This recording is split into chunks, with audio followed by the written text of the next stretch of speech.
So, somebody who is not keeping the law, they have no reason to live.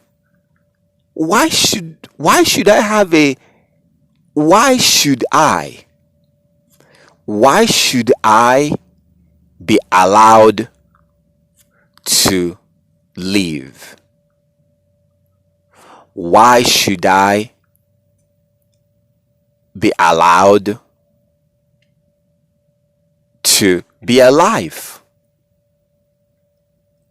My brothers and sisters, I told you some time ago, and I really believe this. If I stop keeping the commandment, if I abandon the laws and the commandment of the Most High, if I abandon the law and I stop keeping His laws, I'm no longer keeping His commandment. I stop wearing my fringes. I stop keeping the Sabbath. I stop keeping the new moon days. Listen, I'm not playing when I say this. If I stop keeping the laws of the Most High, I think that the Most High should kill me. The Most High should make me to die. Because why am I here? Why should I be alive? So that I can go back to my old lifestyle?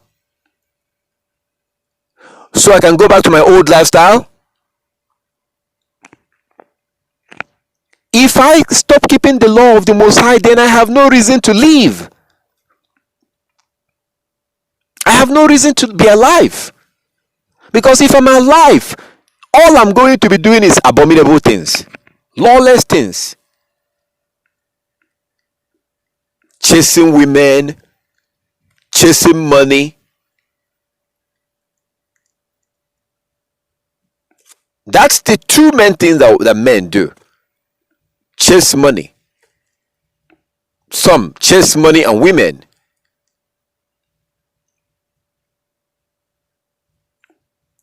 If I am not keeping the law of the Most High, if I stop keeping the law, I don't deserve to live.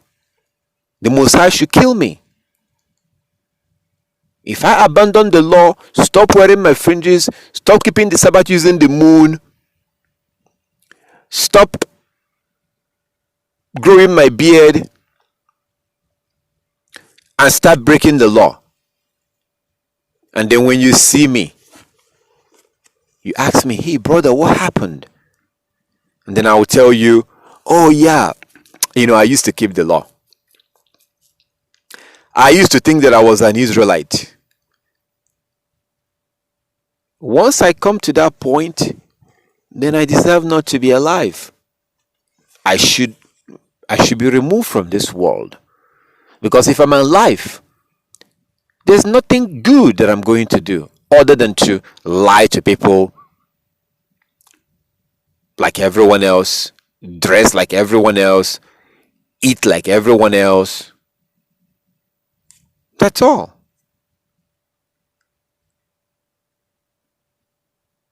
That is the only reason why, the only thing I'm going to be doing.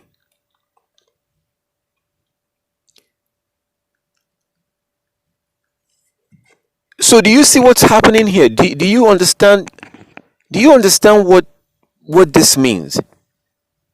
Do you understand what this means? Do you understand that? Do you see that you now have a purpose right now? My brothers and sisters, just think about whenever you're by yourself, not right now, whenever you're by yourself, just think about this. Can you see that your life has a lot more meaning now than it had in the past? Now you know exactly why you are in this world. Now you have genuine happiness. Yes, you don't have money. Yes, you don't have everything you need. But now the peace you have is a real peace. Your peace right now is now you have a purpose. Now you know who you are. So now life is a lot more meaningful right now compared to when you were not keeping the law.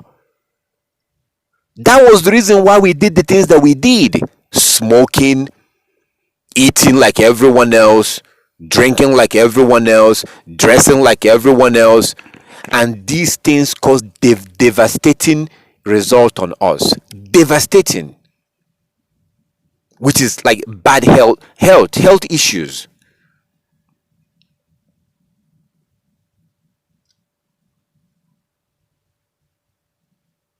I saw somebody walking, like shaking as they're walking.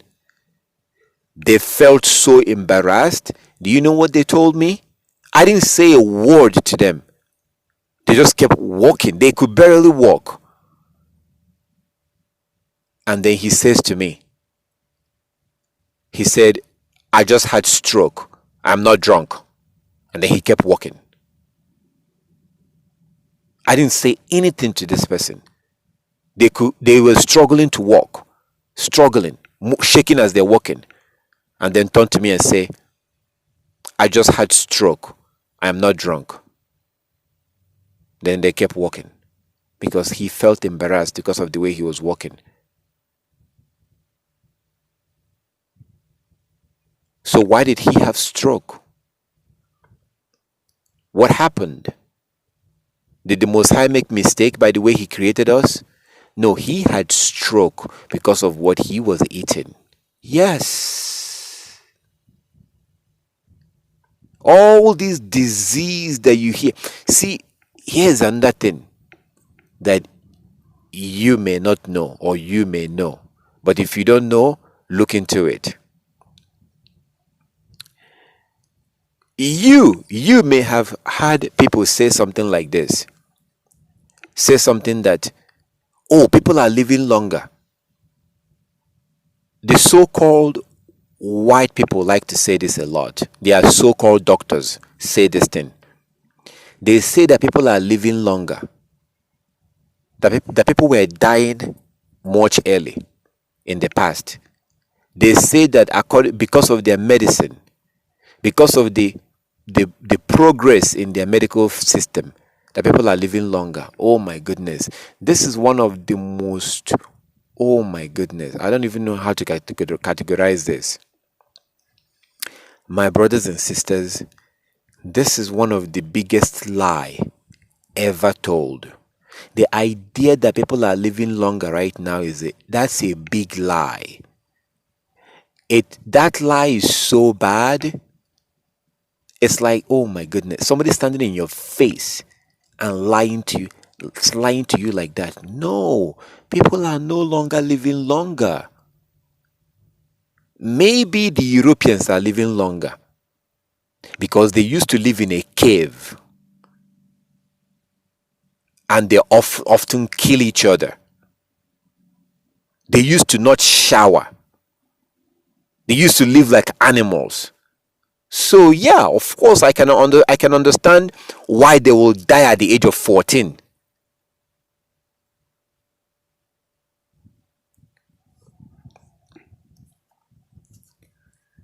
But don't buy into that lie that we're living longer. Because then that thing will affect you in a negative way. No, we are not living longer. We're dying much earlier. This is what they say right now. That is not true. We are not living longer anymore. It is guaranteed now that by the time we pass the age of 60, we have this disease or that disease. That is almost a guarantee at this point. It was never so in the past. All these disease and all these things began within the last 60 years. All this madness began after World War II. World War II. Before that, things was different, even among the Gentiles. Everything changed when they went to their so-called World War II. They were sending their men to go to war. But how do you send a man or men to go to war? Where are they going to get their food? That was how the Europeans came up with the idea, let us make food or get the food we eat and find out a way to make that food into a system where the soldiers can carry the food, so that the soldiers can go out and walk around for days or weeks and not have to worry about food. Because if they are soldiers and they are, if what I'm telling you is history, this actually happened. This is how you have the stuff you have in your house today. All those junk in your cupboard and on your fridge. Soda, noodles, cornflakes, cereals, all these packaged things, your soup in your can, all these things you see today, this thing began after World War II. Go and look into it. Before that, life was normal. If you want to eat, you go in the back of the house, you get a food, you cook the food, and you eat the food. But when they went to World War II, that was when they decided to figure out a way to give their soldiers food to take to war. And they came up with the idea to process these things, because you can't take bag of orange. You cannot take a bag of orange to war. World War II actually happened. You can't take a bag of orange to war. You cannot cook potato and put it on something and carry it to war. Within a day or 2 or 3, that food will finish. So they were looking for ways. To feed their soldiers, and the soldiers can be out for a long period of time and then carry their food with them. That's where the idea of backpack came from. Majority of the things you see in the world today, these ideas came from the Europeans, and they are not good ideas. Many of them was not based on good intention. Like, for example, 3 square meal. 3 square meal. You don't see that in the Bible. You don't see that in the Bible. The idea of eating 3 times a day came from the Europeans. That is actually not good for you. It is not good to eat 3 times a day. I don't eat 3 times a day. If you understand your body, how your body works, you shouldn't be eating 3 times a day. You can eat in the morning if you want, before you go out, and then eat in the evening. You can have things like apples and oranges. If you feel like chewing something, you can eat something natural like apples and oranges or whatever else that is natural that you like to eat.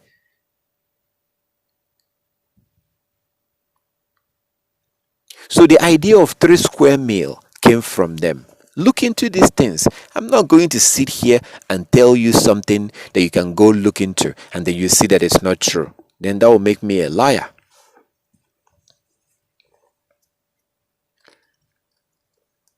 The idea of 3 square meal began when they went from Europe to the Americas. It was one of their way of intimidating the Indians, and to make the Indians feel like they are dying of starvation, that they are poor. But the idea of backpack, the bag that people have in their back, that's where that idea came from. How can we make things? How can we make food and have the soldiers carry it with them? So it took them a while because this food will keep spoiling. Because food were designed to, if you cook it, you eat it. Cook and eat, like palm wine. Get it down today, drink it today. Tomorrow it spoils, like manna that the Most High gave our ancestors. Natural food will spoil almost immediately. You only have about a day or two to eat it.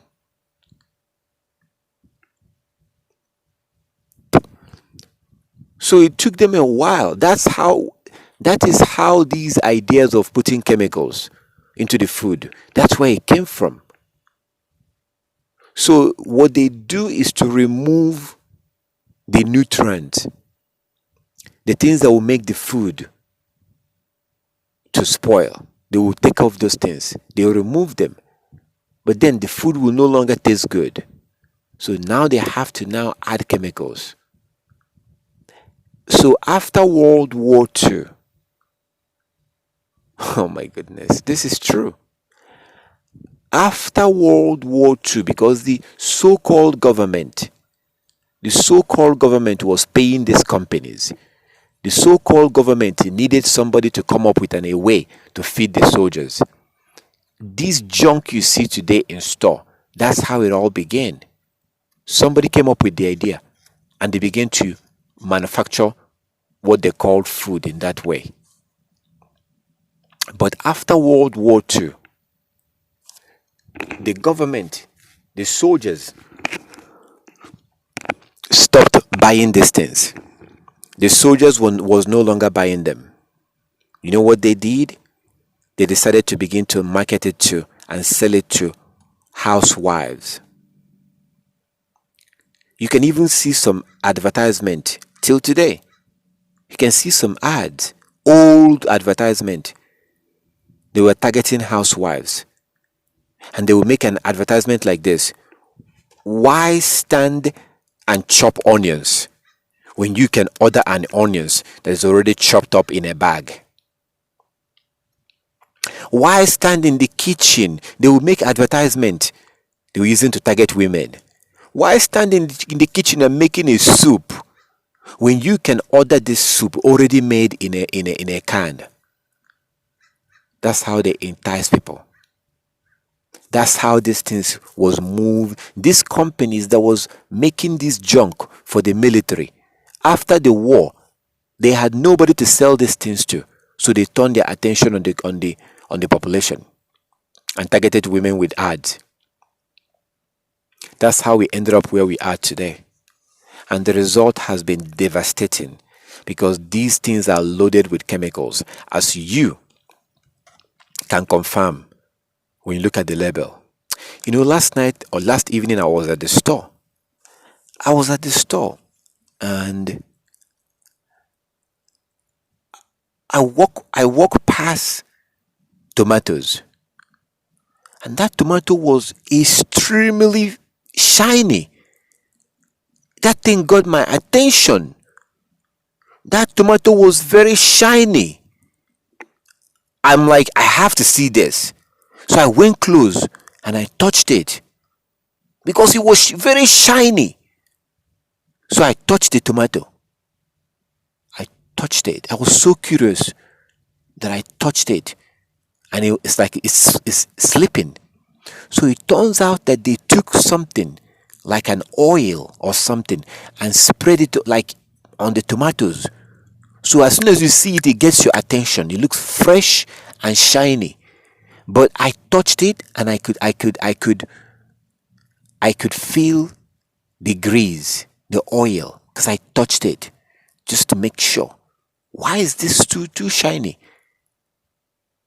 And it turns out that they are actually they are now doing this. I didn't know that they do this to tomatoes. I thought that they only did this to apple. That's what I thought, because they do something that they call waxing. They wax apples. They are waxing apples.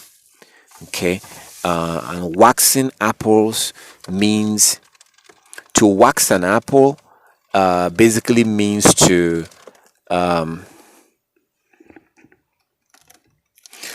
waxing an apple means to put colors on the apples. So they put a color to make it look like it's red. So I want to show you something.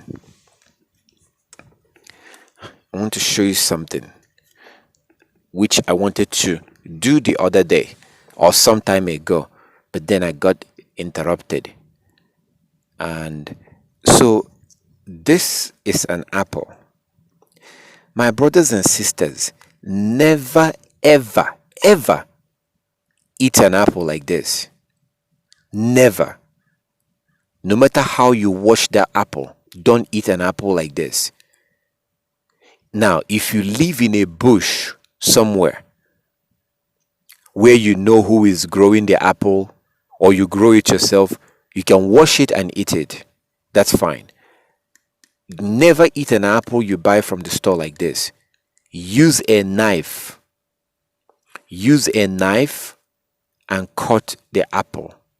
Cut this out. You know, like how you peel orange. Use a knife and cut it out. Why? Because they use like a dye color to make the apple to look red. If you boil hot water and pour it on that apple, those colors will go away.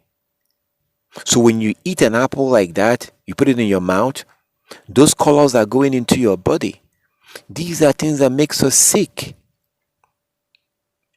So just cut it out. And also, they have something called glyphosate. Glyphosate, which is a weed killer that the farmers are using. Sometimes they will spray these things in a farm, and that chemical will get into the food. Okay, so if you're going to eat an apple, use a knife to cut, just peel it. Make sure that this part, the cover of the apple, doesn't go into your mouth. Peel it and then eat your apple. It's very important, my brothers and sisters. Very, very important that you do that. If you just, the Most High have given you, our Heavenly Father has given us our body. It's now up to us to maintain the body. It's up to us to maintain it. This is an avocado. This is one of the most powerful food, very good food that Yah made, the Most High made, an avocado. Okay. Sometimes use these things as for food. Use them and make them your food. So what do I mean by using them as your food? So sometimes I will eat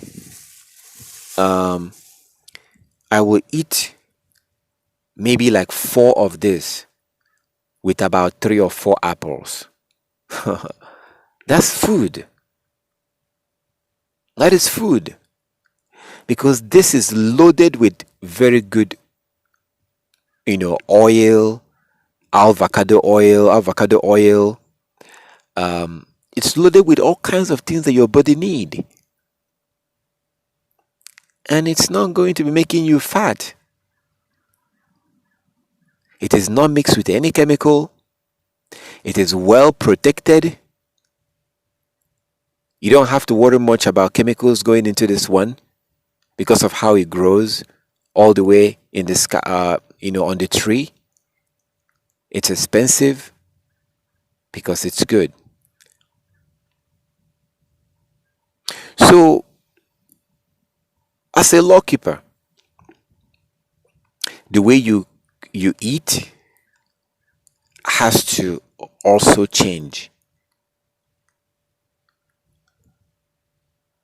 The way you eat has to change.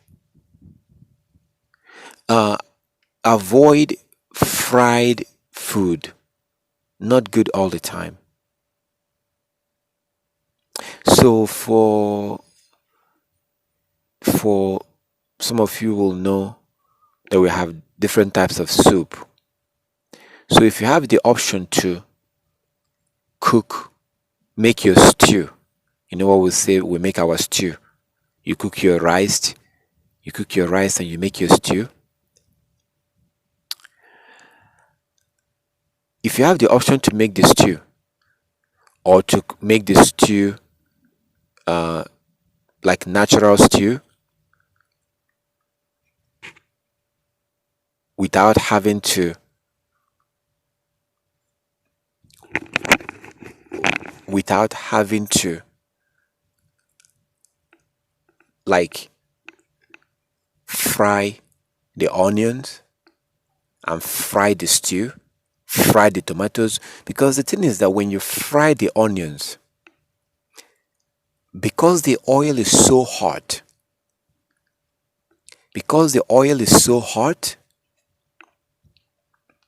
it begins to destroy the nutrient in the onions.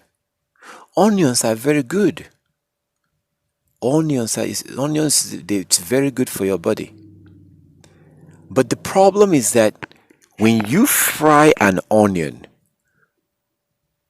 because the oil is so hot, even the oil itself. I love coconut oil. I like to eat coconut oil.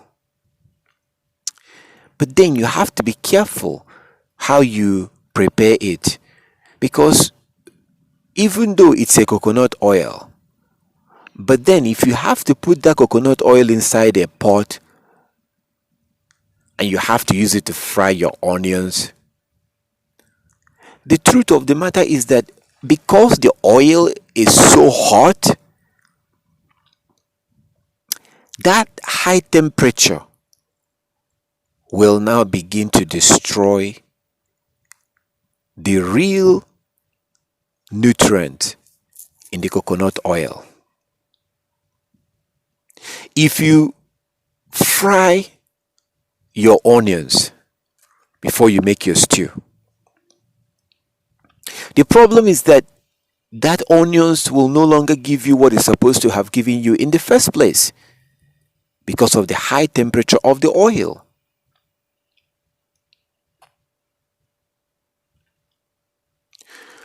So that's a problem.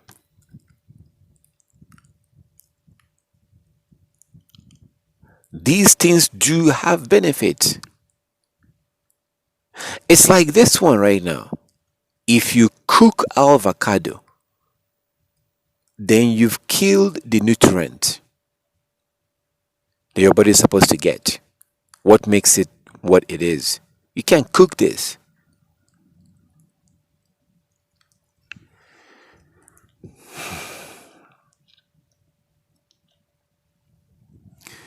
So sometimes, if you can,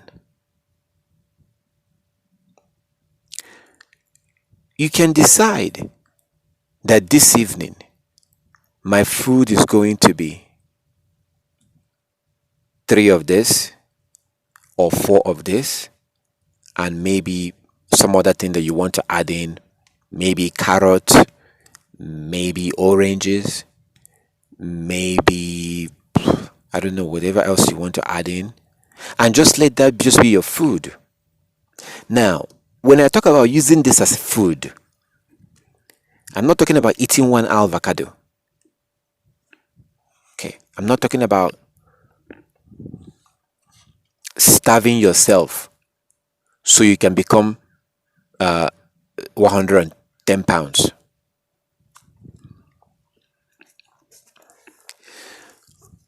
I'm talking about eating naturally. Because when you begin to eat naturally, that allows your body to begin to heal. And the chemicals that are laden inside of your body, all the chemicals from the soda that you used to drink and all the nonsense you used to eat, when you begin to eat naturally, those things begin to get cleaned out. But most importantly, When you fast, it also repairs your body. When you fast, your body will begin to burn the fat in your body. All the fat that are stored on your arm, on your laps, maybe on your ass, your bottom or buttocks. But those fat that are stored on your body will never be burned. Even if you pack your bag and you go and live in a gym, even if you make a gym, exercise house to become your house, you are not going to burn those things as long as you're eating the way you eat.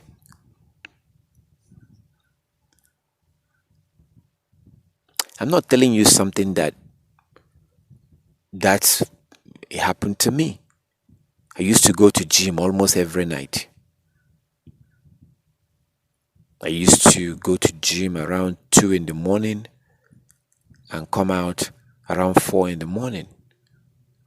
I will run and run and run on the treadmill.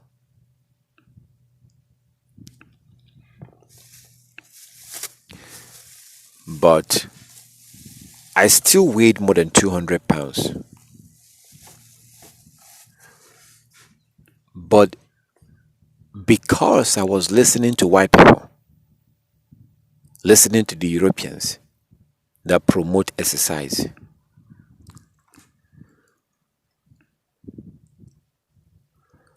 if you remember, I told you, if the Europeans tells you that this is this, it means that the opposite is the truth. You don't lose weight by exercise. I don't want somebody who doesn't keep the law to listen to this. I don't want to give this information to somebody who doesn't keep the law. This is only for those who keep the law. If you're not keeping the law, I don't want you to benefit from what I say. I want you to continue living the way you live, keep on doing what you're doing, keep on eating the way you're eating. And eventually, you will pay with your health and eventually your life in a premature way.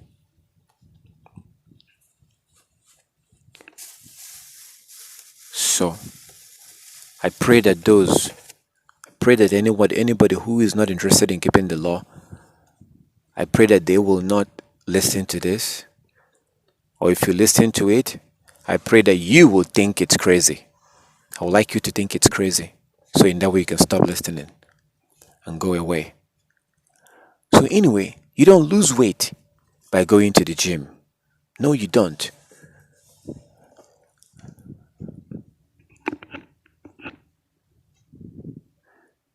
I've had a membership in a gym. I think for like 8 years now.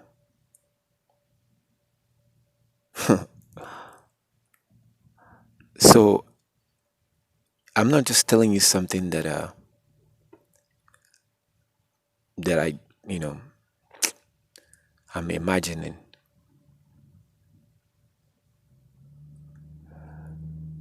So I never lost weight because I was going to the gym. I was running. I was committed. I will go there at night, which is a bad idea. You shouldn't be going out at night.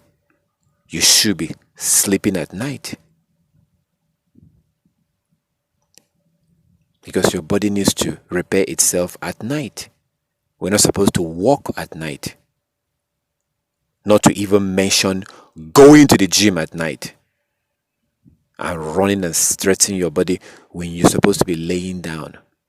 Your body was programmed and designed to repair itself and maintain itself and fix itself at night. That is the reason why when you wake up in the morning, what is one of the first thing that you want to do? Use the bathroom. You go and you pee. When you sleep, your body does not sleep.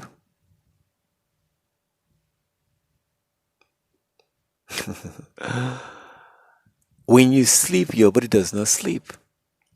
So this is the reason why you watch babies. Have you ever seen a baby sleep? And sometimes you could see them, they start smiling while they sleep.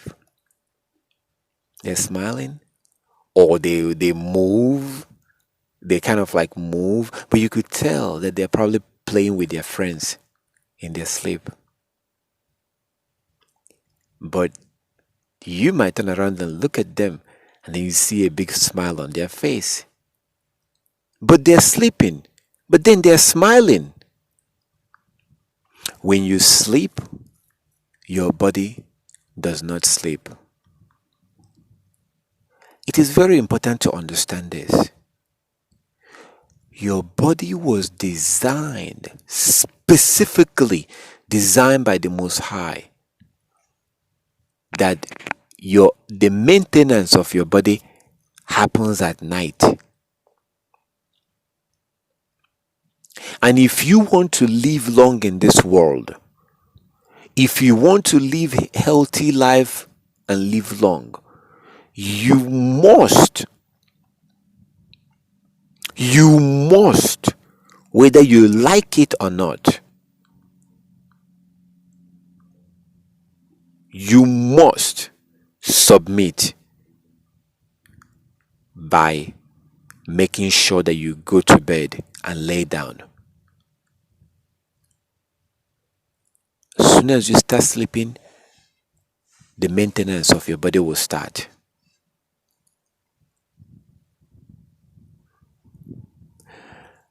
As the cleaning is going on your body, your brain also cools down.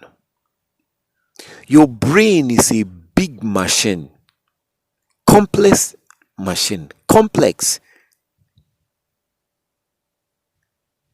The most complicated part of our body is our brain. I can't even call it a machine. It's like machine 100,000 times.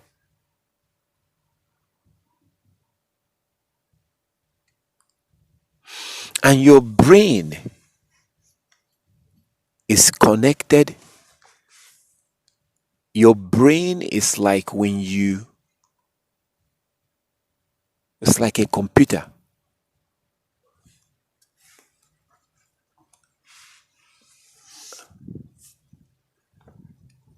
This is a computer. And this computer here, you can go online with your computer or your phone. You know that in the past, you have to have a phone jack. In the past, you have to have a phone jack. A phone jack to connect your phone. That was in the past, right? We don't use those things anymore. You connect your phone to the phone jack.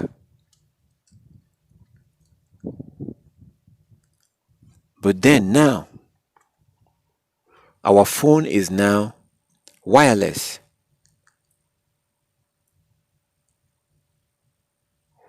But you have your phone that is wireless is connected to the phone company. So our brain is like that. Our brain connects to the spirit world. So our brain connects to our mind. Our mind connects to the spirit world. So the brain is the hardware, the one that you can see. but the brain connects to the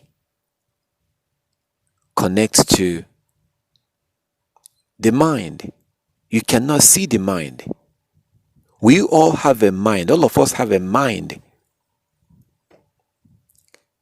But our heart is not our mind.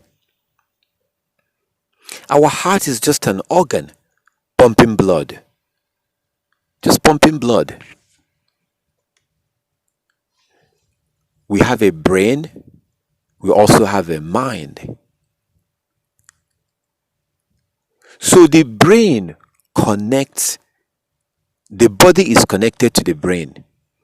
My arm, my eyes, my nose, all of this connects to the brain. The brain is connected to the mind. The mind is connected to the spirit. And the spirit was supposed to now connect to the Most High.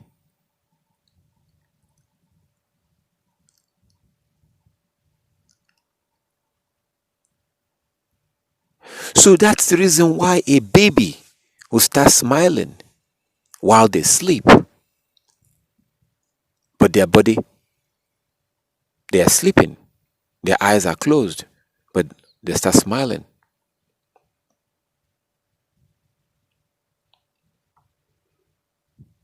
I don't know if you have ever seen that. I'm sure I have seen it. I may have seen it.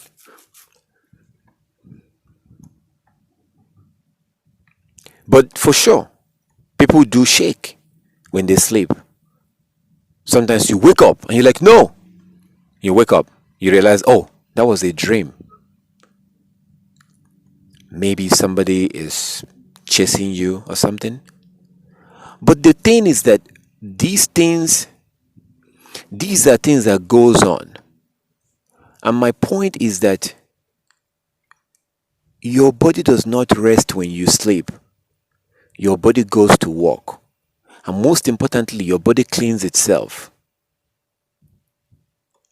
And actually, if you are not sleeping well, you will be adding weight. You begin to become fat. Being fat is not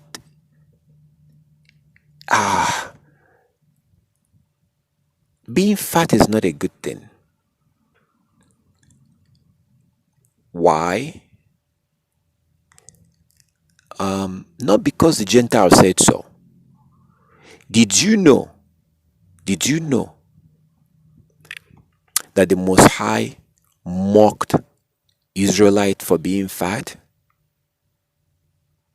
Did you know that?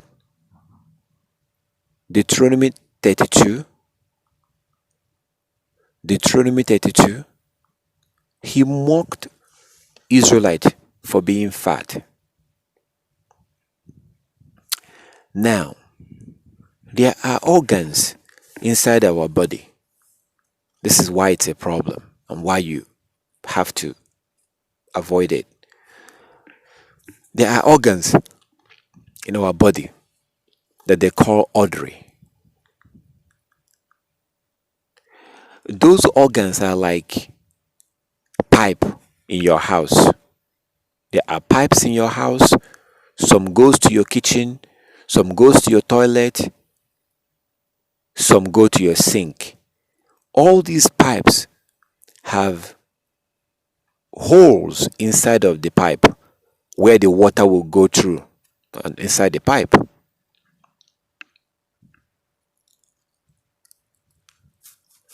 My brothers and sisters, if you have debris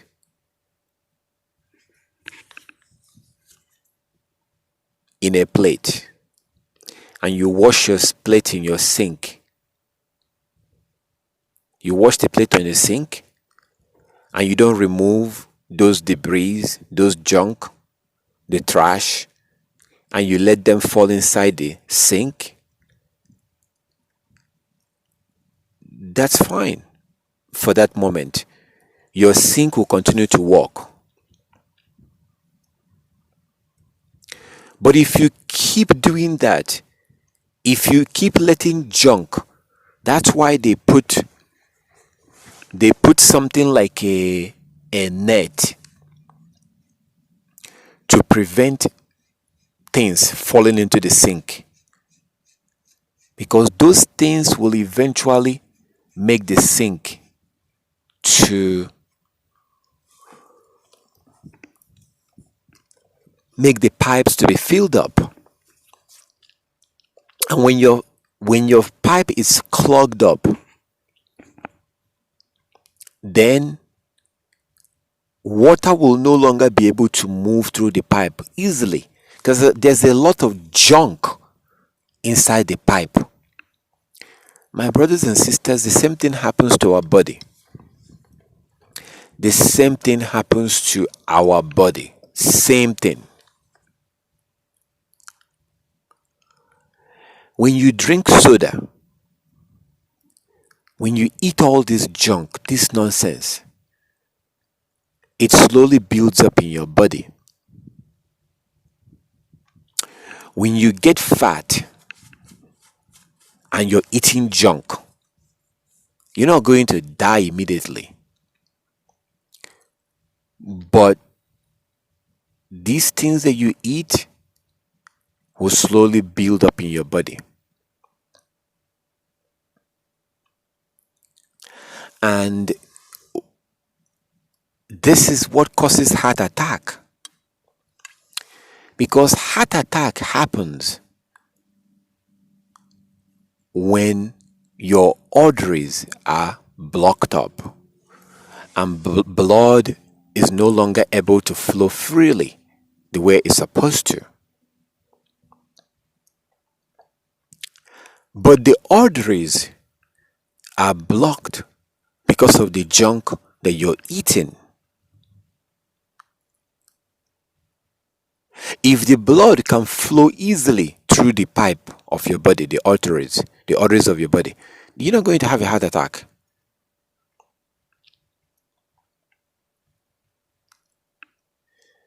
Heart attack may happen. It might follow up with a stroke, which will now kill half of your body.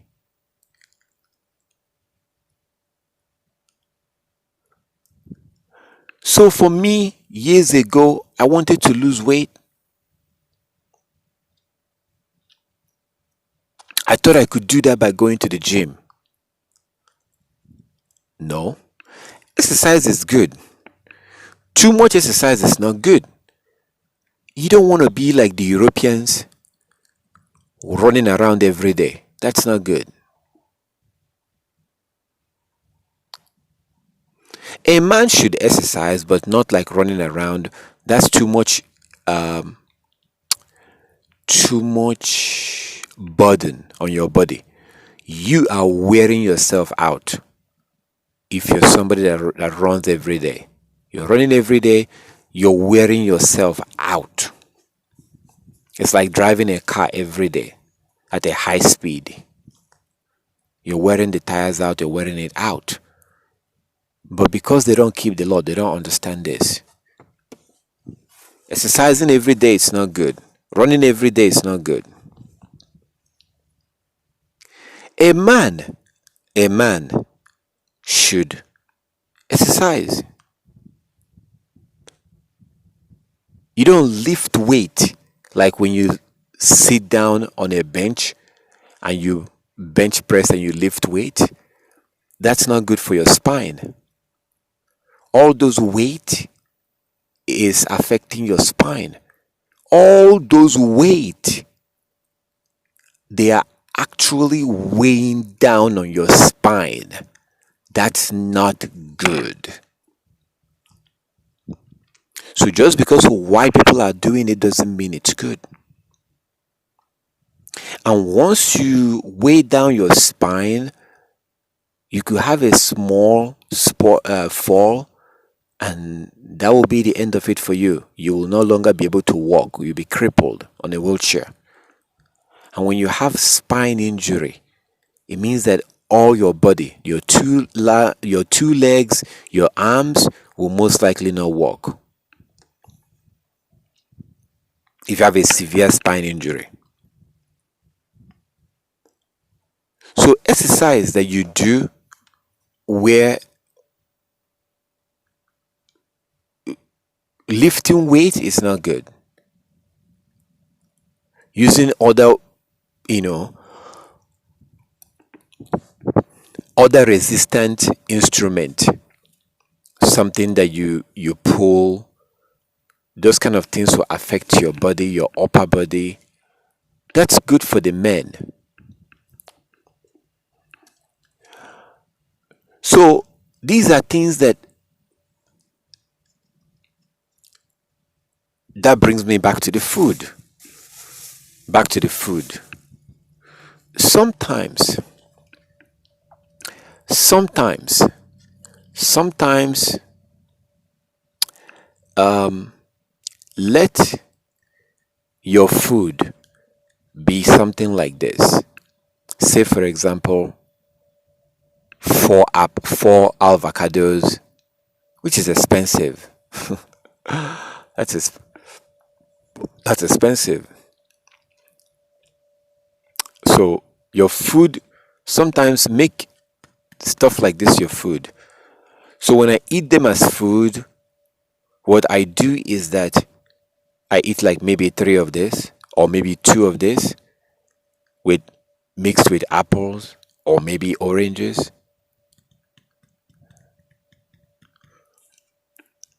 and I eat it until I'm full. And that will be the food for that day. These things will not harm you. These things will not do you any bad, any negative things when you eat something like this. This is what the Most High called food. That's the food that He gave us. Of course, meat is good too. I eat meat. I don't eat meat every day. We shouldn't eat meat every day. Our ancestors ate meat. And the Most High told us if we want to eat meat, we can eat meat. Meat is good for you, but only occasionally, on occasions. But to be eating meat every day, bad, bad, bad, bad. Bad idea to eat meat every day.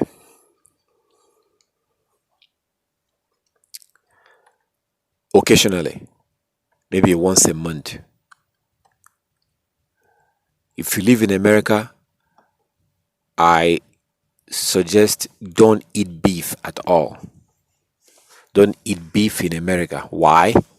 Because they are feeding the cows genetically modified feed.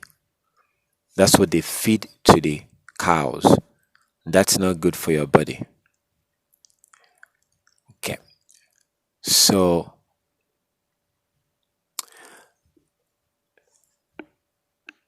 if you begin to do this, and especially fasting, if you fast, so you can come out and decide not to eat anything, and that you will not eat until like 6 p.m. That will be like 12 hours fast. Fasting is good. One of the most fastest way to lose weight is through fasting.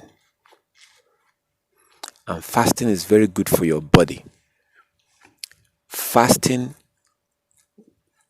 allows your body to begin to burn fat. Okay, so I didn't even know where I'm going over this. So you see this? These are all food. If you remember, the scriptures talked a lot about famine, about having famine in the land. Famine.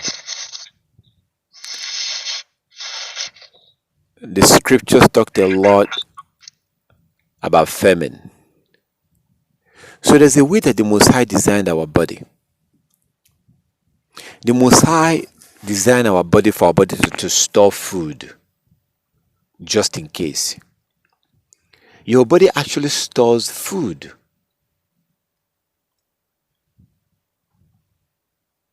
So each time you eat, your body will your body will break down whatever you eat. It doesn't matter what you eat. Your body will break it down.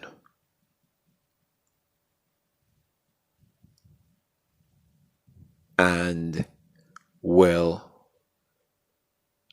turn that thing into two categories. There's two categories: fat and sugar. And your body needs sugar to keep going. So your daily activity, moving around, raising your arm, putting your arm down, turning your neck, to function, you need sugar. Not sugar like in your house. This is sugar. This is fat. Literally. When you eat these two things, your body will convert this one into sugar. Apple. And your body will convert this one into fat.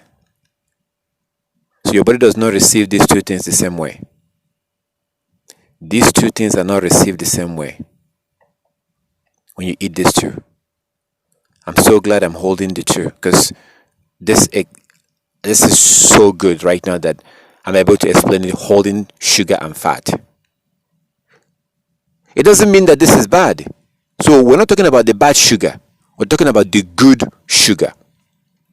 And the things I'm sharing with you, you can also go and look into it. Okay? Look into it and find out what category does apple fall into, and what category does avocado fall into. Avocado falls into fat. Beans, very good, falls into fat. So, and fat is good for your body. So this is not that fat you're thinking about, not the bad fat. This is the good fat.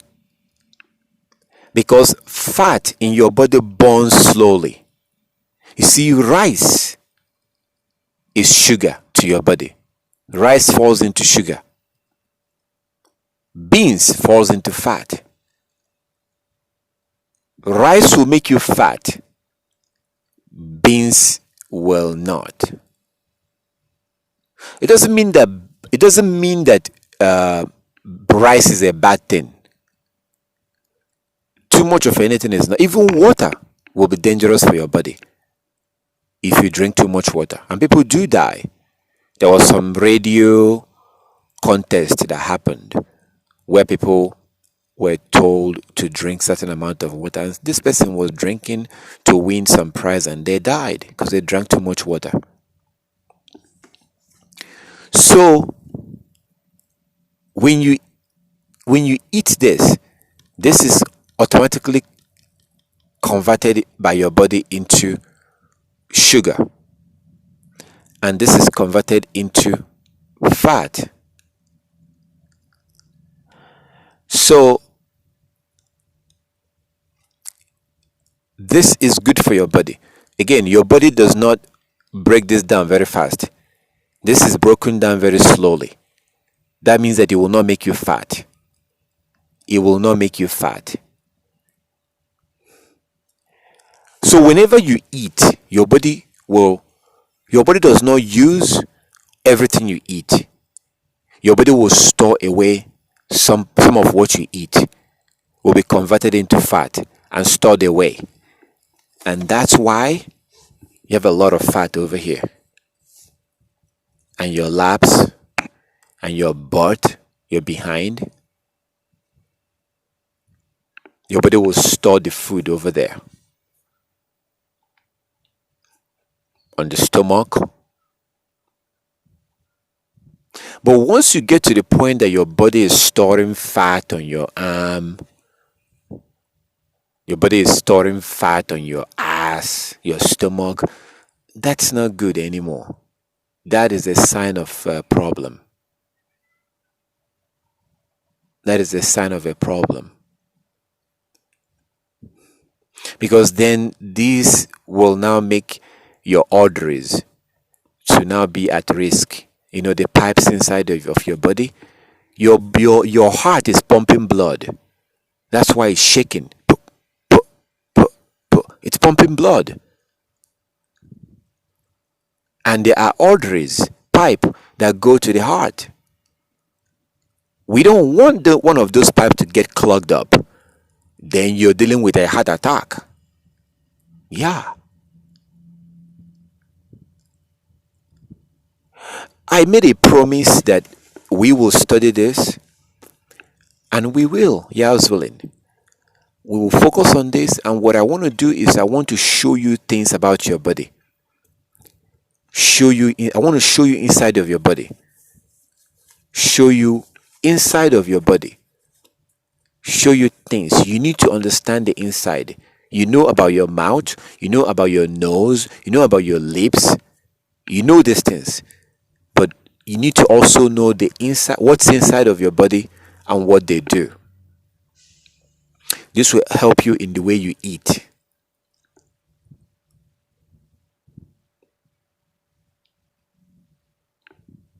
This will help you on the way you eat.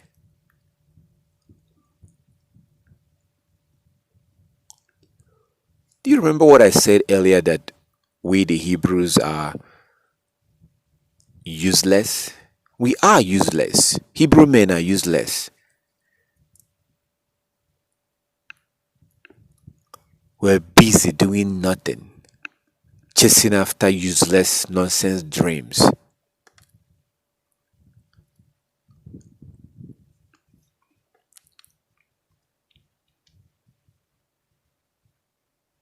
You notice that the heathen are not interested in teaching you about your body.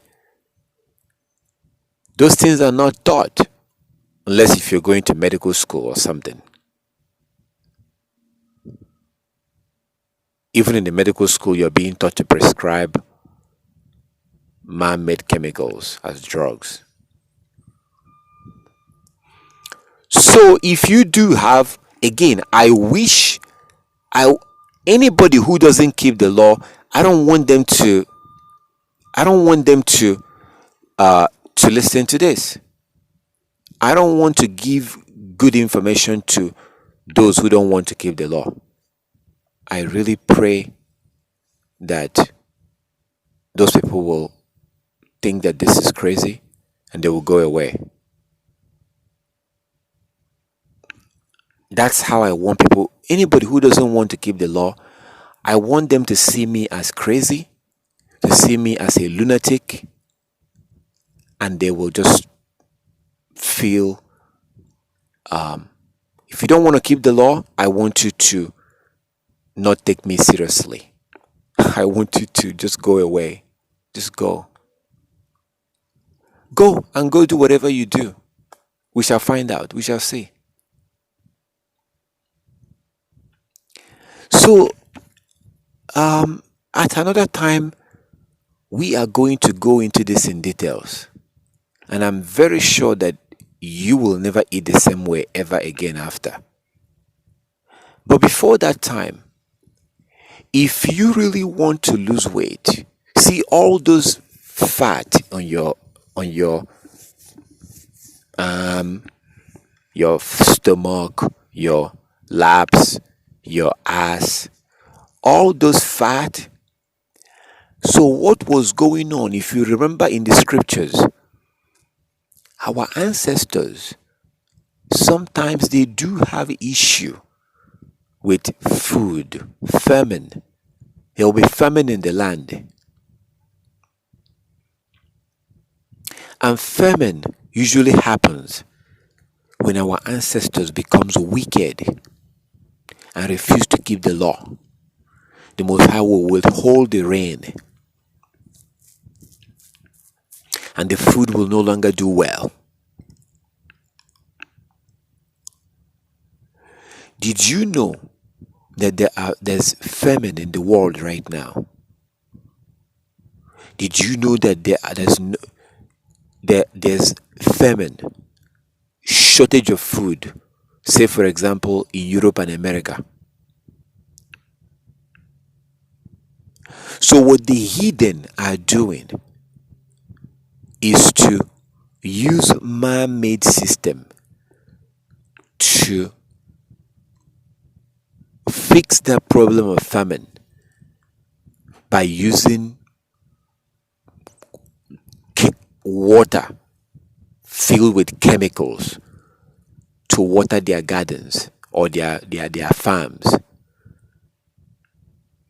So when they grow food, they don't rely on rain that comes from heaven, which is natural. They rely on chemical waters, like waters that come from sometime chemical companies will give them these waste waters that the farmers will now use to water the garden or their farm. This is not a good thing, because if you are watering a farm with water, of course the food itself is getting its water from the water you're pouring on the farm. So if you're pouring a water filled with chemical,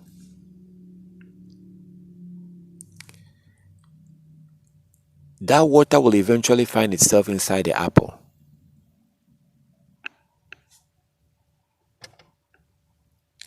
If the Most High is giving you rain, the rain that He gave you will eventually find itself inside the apple. There is famine in the land, and it's going to get worse worldwide. What people are doing is to use chemical to make up with chemicals.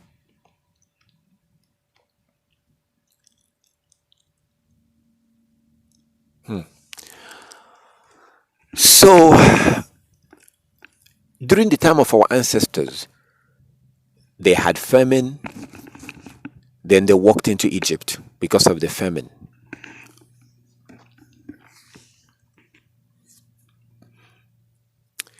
So the way our body is designed, the Most High designed us that for whatever reason, if we are not able to see food, we will not die immediately.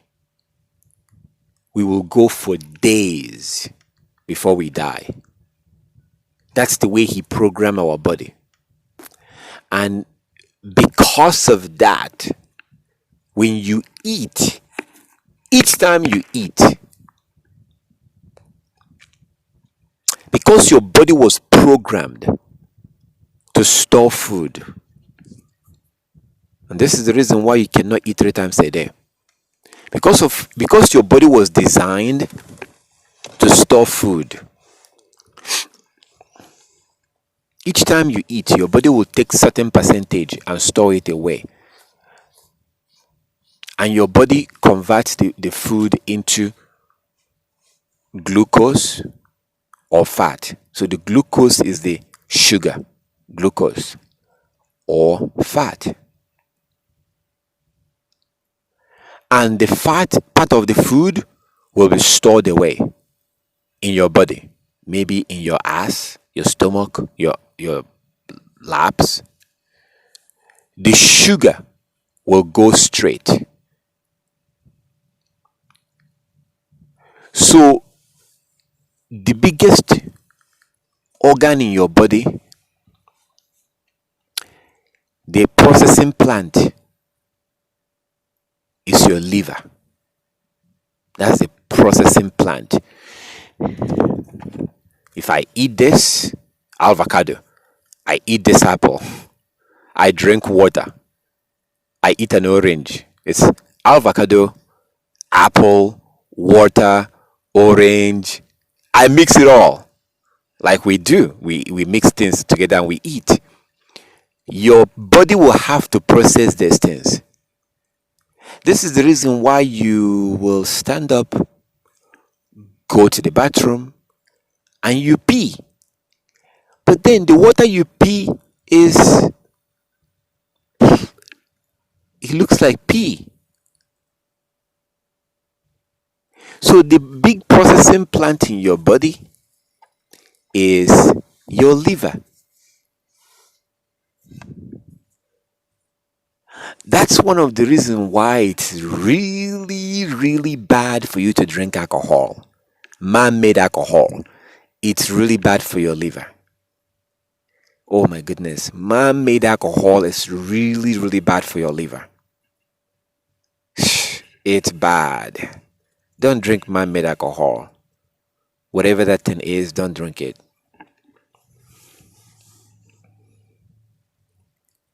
And your liver was designed to process things like this: apples and oranges and avocado, beans, rice, tomatoes, goat meat,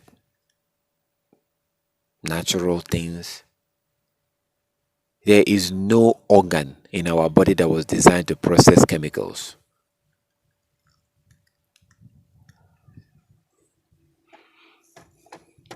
So when you eat, the body goes in and your liver will process the food. And once it's done processing the food, you have your pancreas, which is under. See, people get pancreatic cancer. I think Steve Jobs of Apple, he died of pancreatic cancer, I think.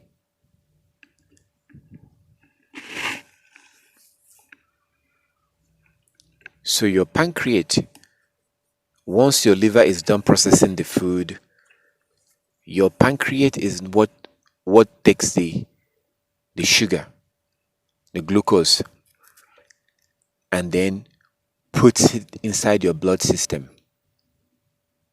That's how you get your energy.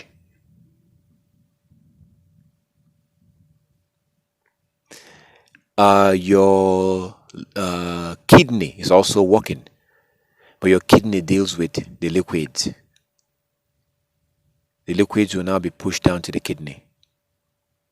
The kidney processes the liquid in your body, including the blood, filters the blood,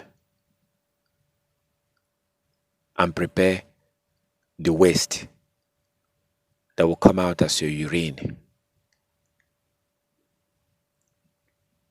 This is what happens every day in your body. Every day. Every day. That's why we have to be careful what we put in our mouth. Oh my goodness. You have no idea. I am very conscious of what I put in my mouth. I told you, some time ago I went to the store.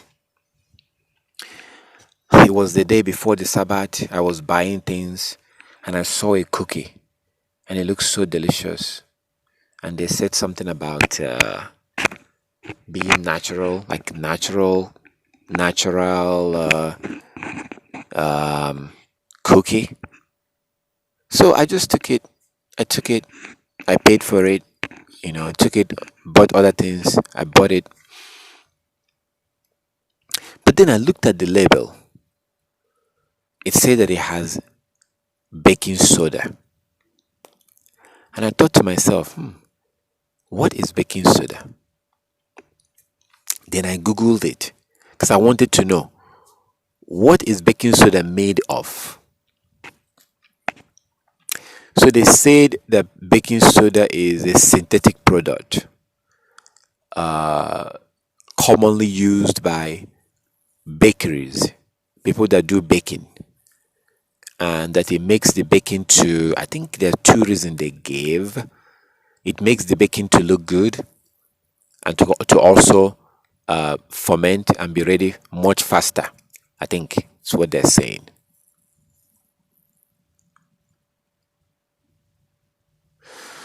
So I ended up not eating that cookie because that baking soda there's a question mark there. First of all, that baking soda is a synthetic material, so I didn't want to eat that. So you have to be very careful what goes into your body.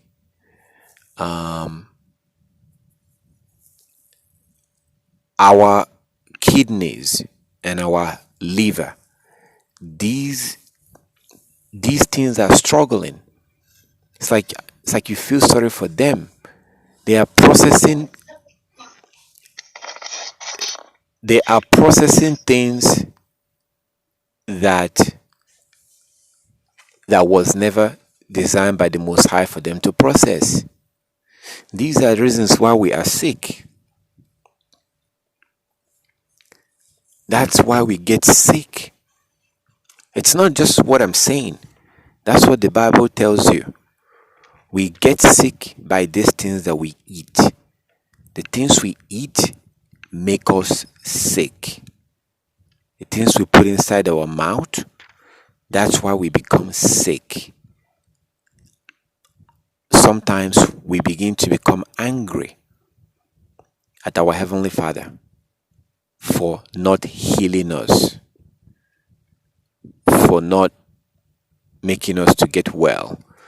So instead of taking responsibility that we became sick, no, we get angry. Psalm 107 from verse 17. Psalm 107. Psalm 107. Psalm 107, 17 to 19.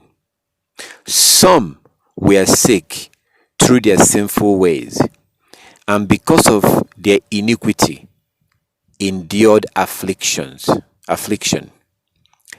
They looted any kind of food, and they drew near to the gates of death. Verse 19. They cried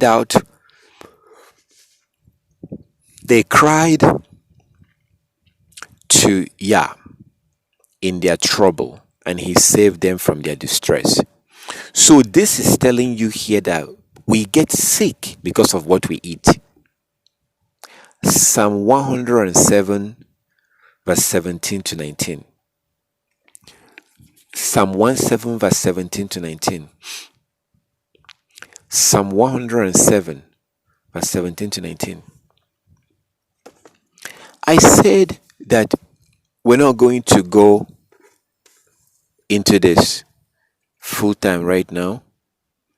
When we do, I will show you some things and explain a lot more about what goes on inside your body, so that you can know what they do, so you can eat the right way. But the most valuable information I will give you right now, some of you might be interested in losing weight.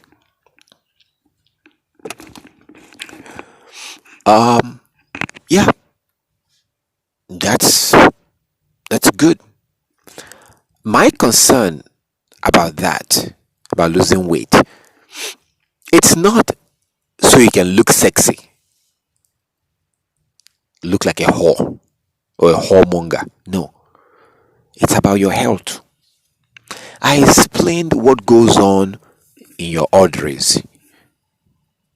Your heart is pumping. There are pipes. I call them pipes just to explain, but these are little arteries, like this wire, and it goes all over your body. Some of them goes and connect to the blood, to your heart. It goes all over. It goes down from your liver to your pancreas to your kidney.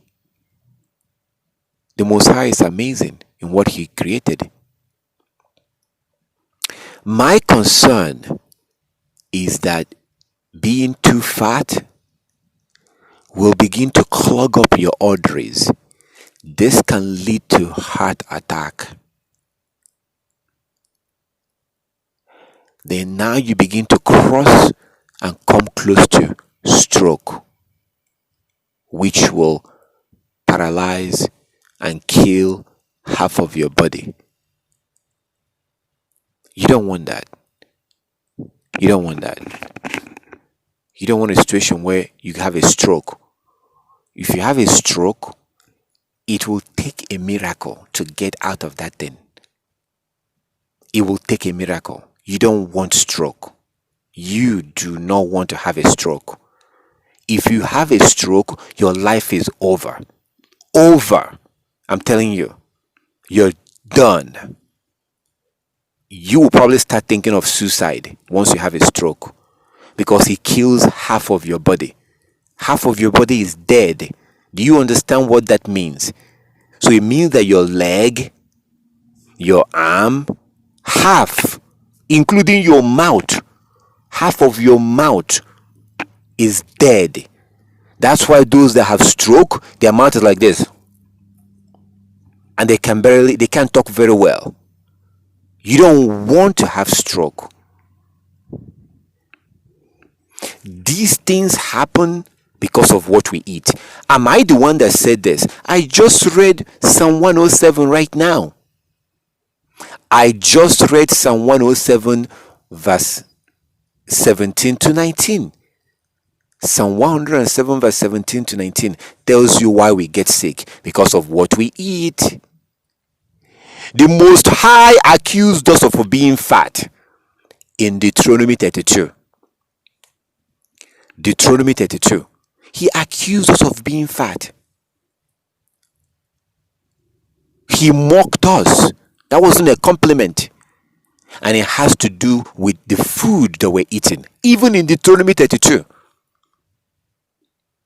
You have to be conscious of these things. You don't want to get close to that line. You want to stay far away from that line. And you can do it. You can do it. And that's what I'm about to give you right now. So, I'm not going to tell you, okay, my brothers, my sisters, so get your credit card out. Get your credit card out. I'm going to sell you this or sell you that so you can get. No, I'm not going to say that. The solution, if you want to lose those fat, if you want your body to start burning that fat on your, over here, in your laps, if you want to start, because those fat was stored there because there's just too many junk coming in and food wasn't coming in the way it's supposed to come in. See, you're eating 3 times a day, which is not a good thing. So that's what created the problem. Things was just messed up. Things that shouldn't be coming in are coming in. Chemicals that shouldn't be coming in are coming in. And your body just keeps storing all this stuff. My brothers and sisters, that's where the magic comes in. The miracle is fasting. Fasting. Like your ancestors used to fast. That's where fasting comes in. Now, I'm not here right now to tell you to get ready to starve yourself to death. No. No. I'm talking about waking up in the morning. You don't even have to be extreme in the beginning. You need to train your body. Right now, sometimes I go a whole day. I don't eat anything. But don't do that. Do not do that. I don't want you to do that. So to get started, you can go, okay, boy, I wish, okay, anyway, you can go, okay, from morning till 12, I will not eat anything. You start from there. I don't think that's bad. It's not that bad. From morning till 12, don't eat anything. I don't know who this is for, because I didn't really plan on doing this. Everything you're hearing right now, I didn't plan on doing this information right now, or maybe it's for somebody. So don't even brush your teeth. So before you sleep at night, before you sleep, if you're going to do this, brush your mouth before you sleep. So you will go brush your mouth, drink water, drink a lot of water, but get ready because you're going to have to pee. But that's fine. So in that way, your body will retain enough water that it needs. Then the goal should be to go from whenever you got up from your bed till 12. I'm talking about beginners.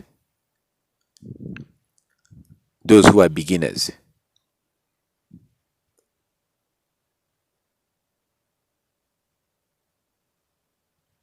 So you can go from that morning till 12 in the afternoon. Then you can eat something. And then you never eat again until like maybe 7 in the evening.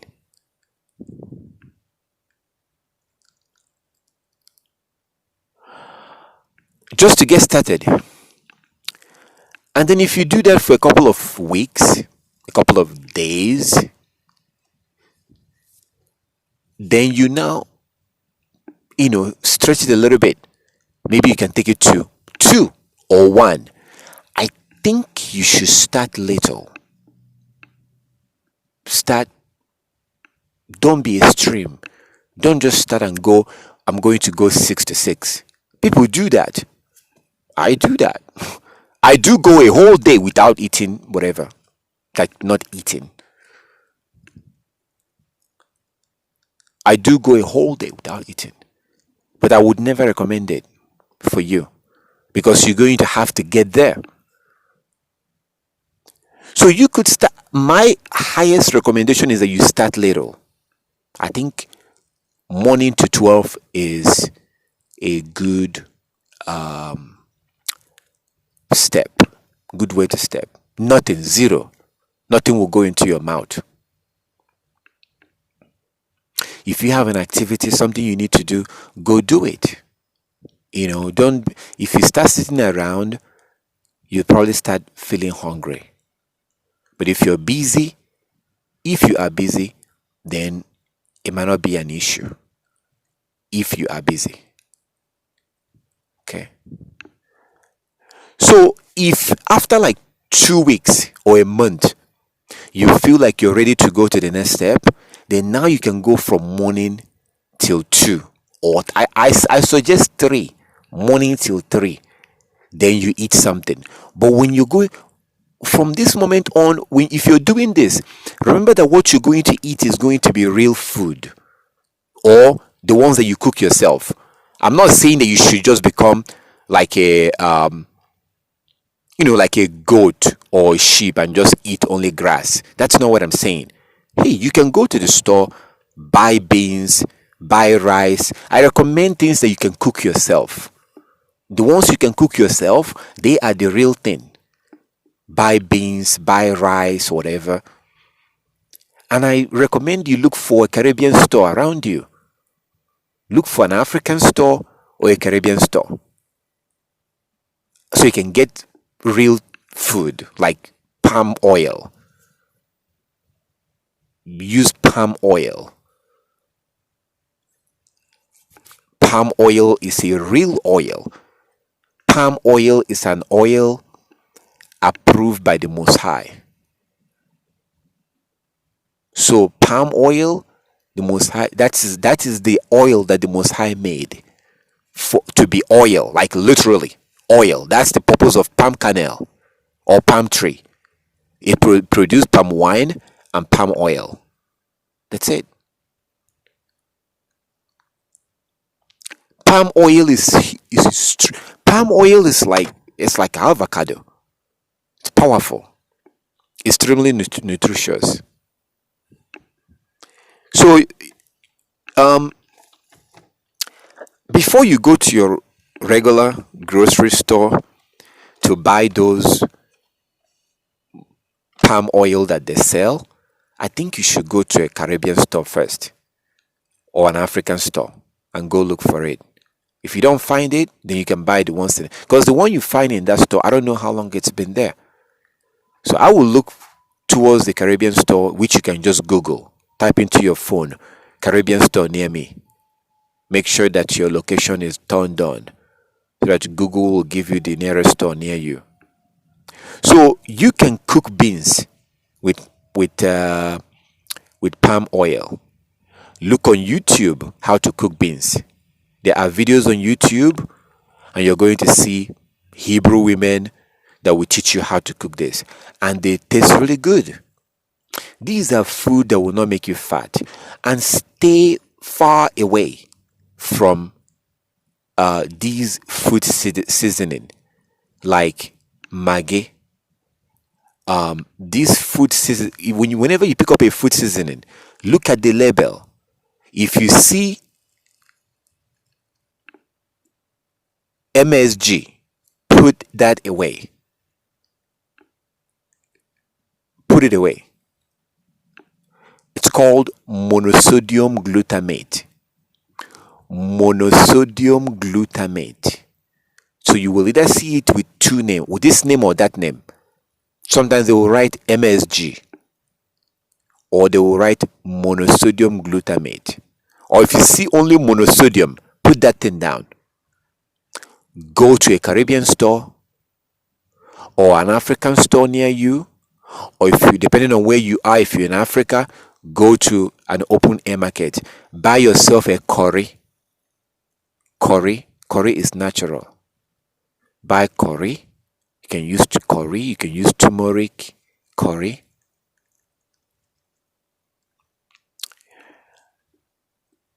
So, if you can, stay away from canola oil. Canola oil was invented in Canada. That's where the word came from. It's a seed oil. It's a seed oil, and it's mostly genetically modified. Stay away from that thing. If you can find coconut oil, way better. Way better. Because of the nature of coconut, the tree, all the way in the sky, they are mostly good. So you're not going to have things like, they're mostly good, coconut oil. My only problem is just when you cook it, the process. I don't think it's a good idea to heat the coconut oil up too much. If you heat up coconut oil too much, then now you begin to destroy the things that made it good. The good things about coconut oil is now being destroyed, and that's not a good thing. So I don't know how you can do this. I have no idea how you can do it. How you can preserve that coconut oil. You can be creative. I am a man. I'm not an expert in cooking food. I know that as a woman, if a woman is listening to me, I believe that you can figure out the best way to not, however you can use that coconut oil and not have to, boil it for like 5 minutes. The more you heat that oil up, the more you kill and destroy the nutrients. So, and that creates a whole new problem, which I'm not going to get into. Something called acidosis.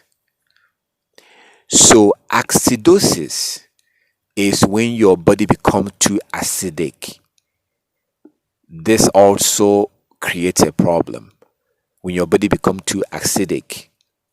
This can happen based on what you eat. If you eat things that are too acidic, this is not acidic. Apple is not acidic.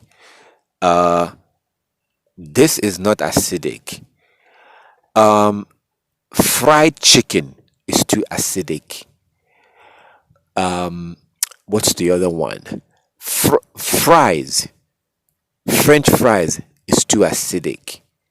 These things are acidic and they will create something called acidosis in your body, which is not good.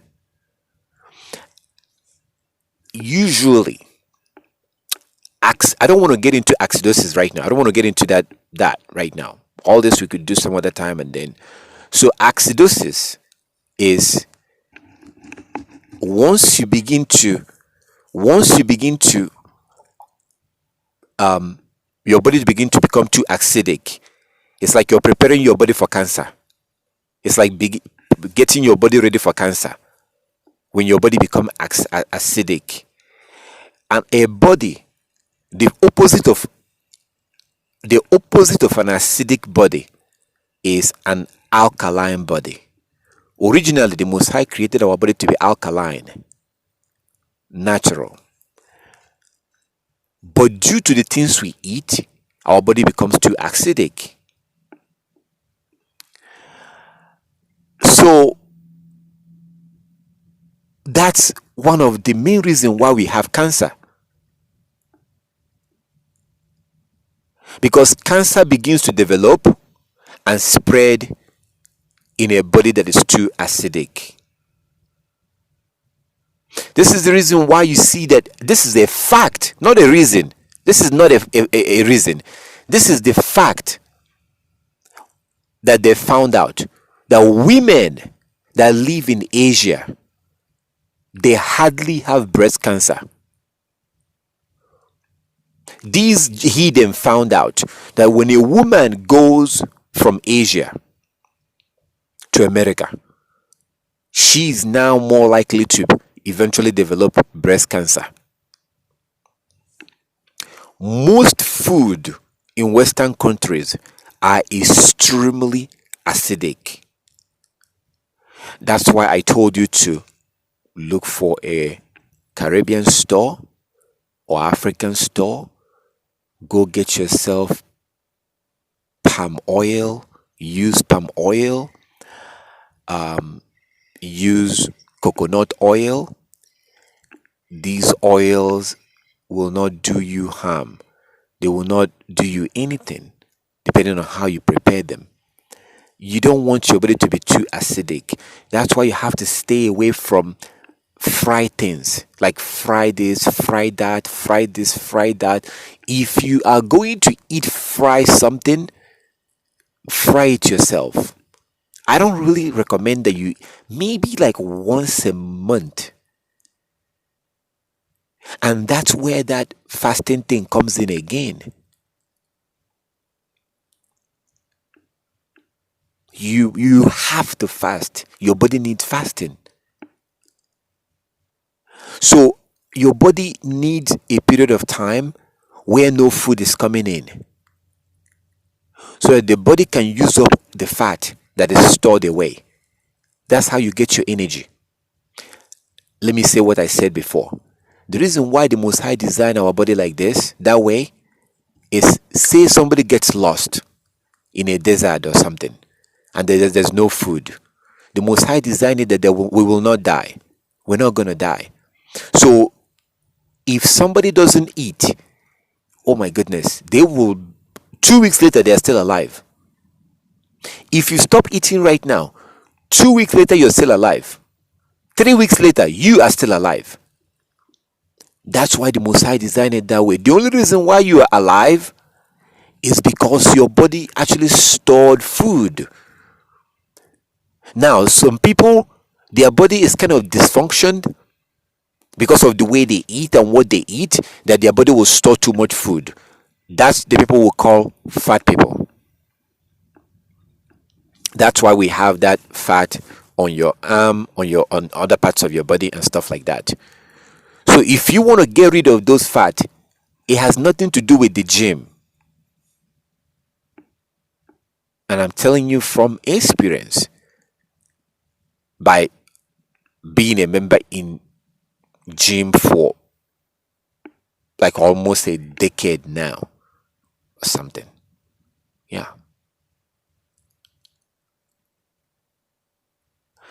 And I never lost. It wasn't big. I kept running a treadmill.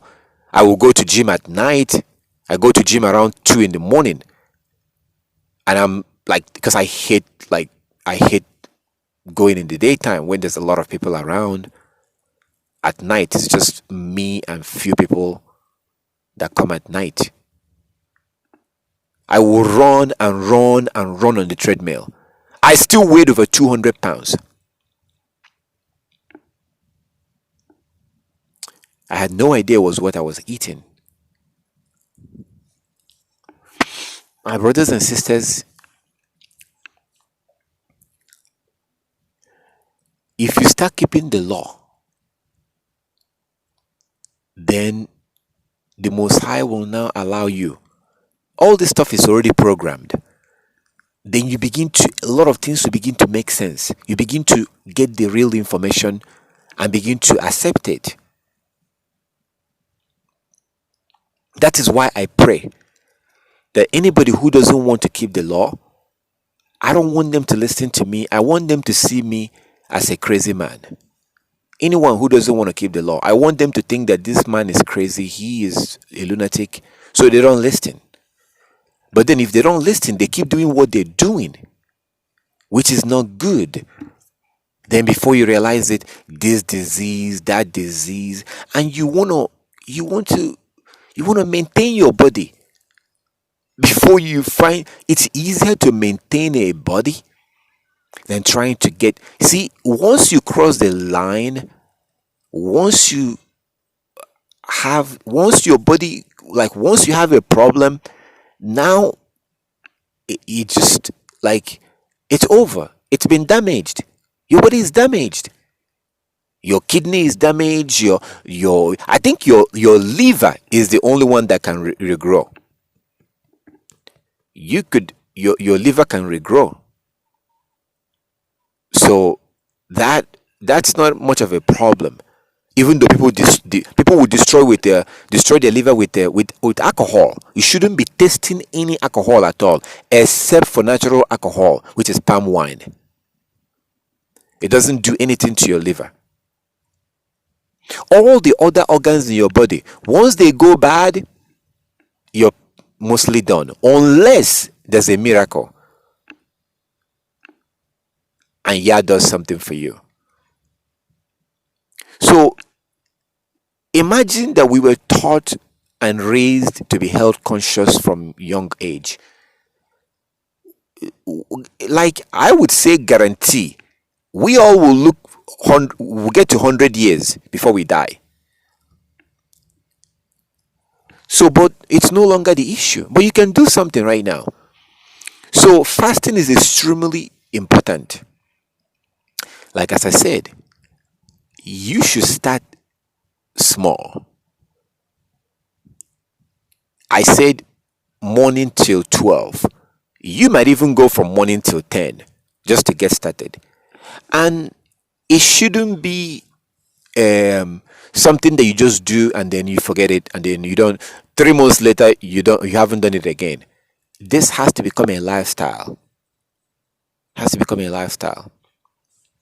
So first, you need to understand that it's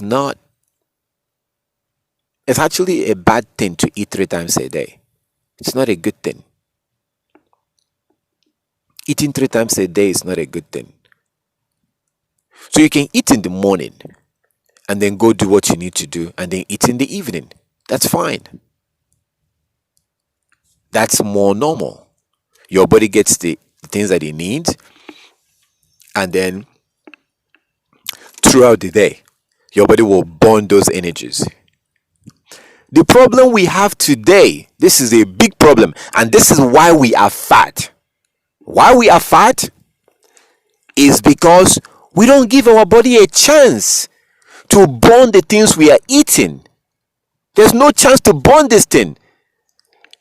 Each time you put something in your mouth, no matter what that thing is, your liver will process it. And your kidney will get to work.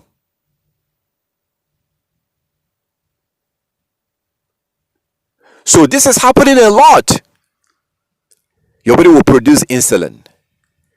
That insulin will now help to push the sugar and into your blood and all the process, and you get your energy.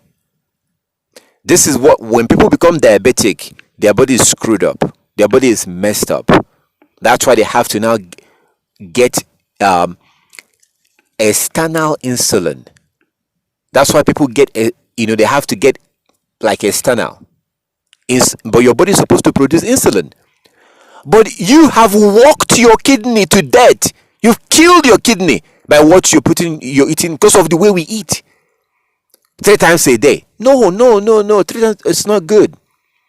That idea actually came from Europeans. Look into it. When they met the so-called Native Americans. So you need to give your body, like, it's okay in the morning and then in the evening, so that your body can burn your body can use up that energy. When you eat, your body produces energy. When you put a fuel in a car, that fuel turns into energy that moves the car. But if you keep putting fuel into a car, but then the car, you're not running the car will just sit there.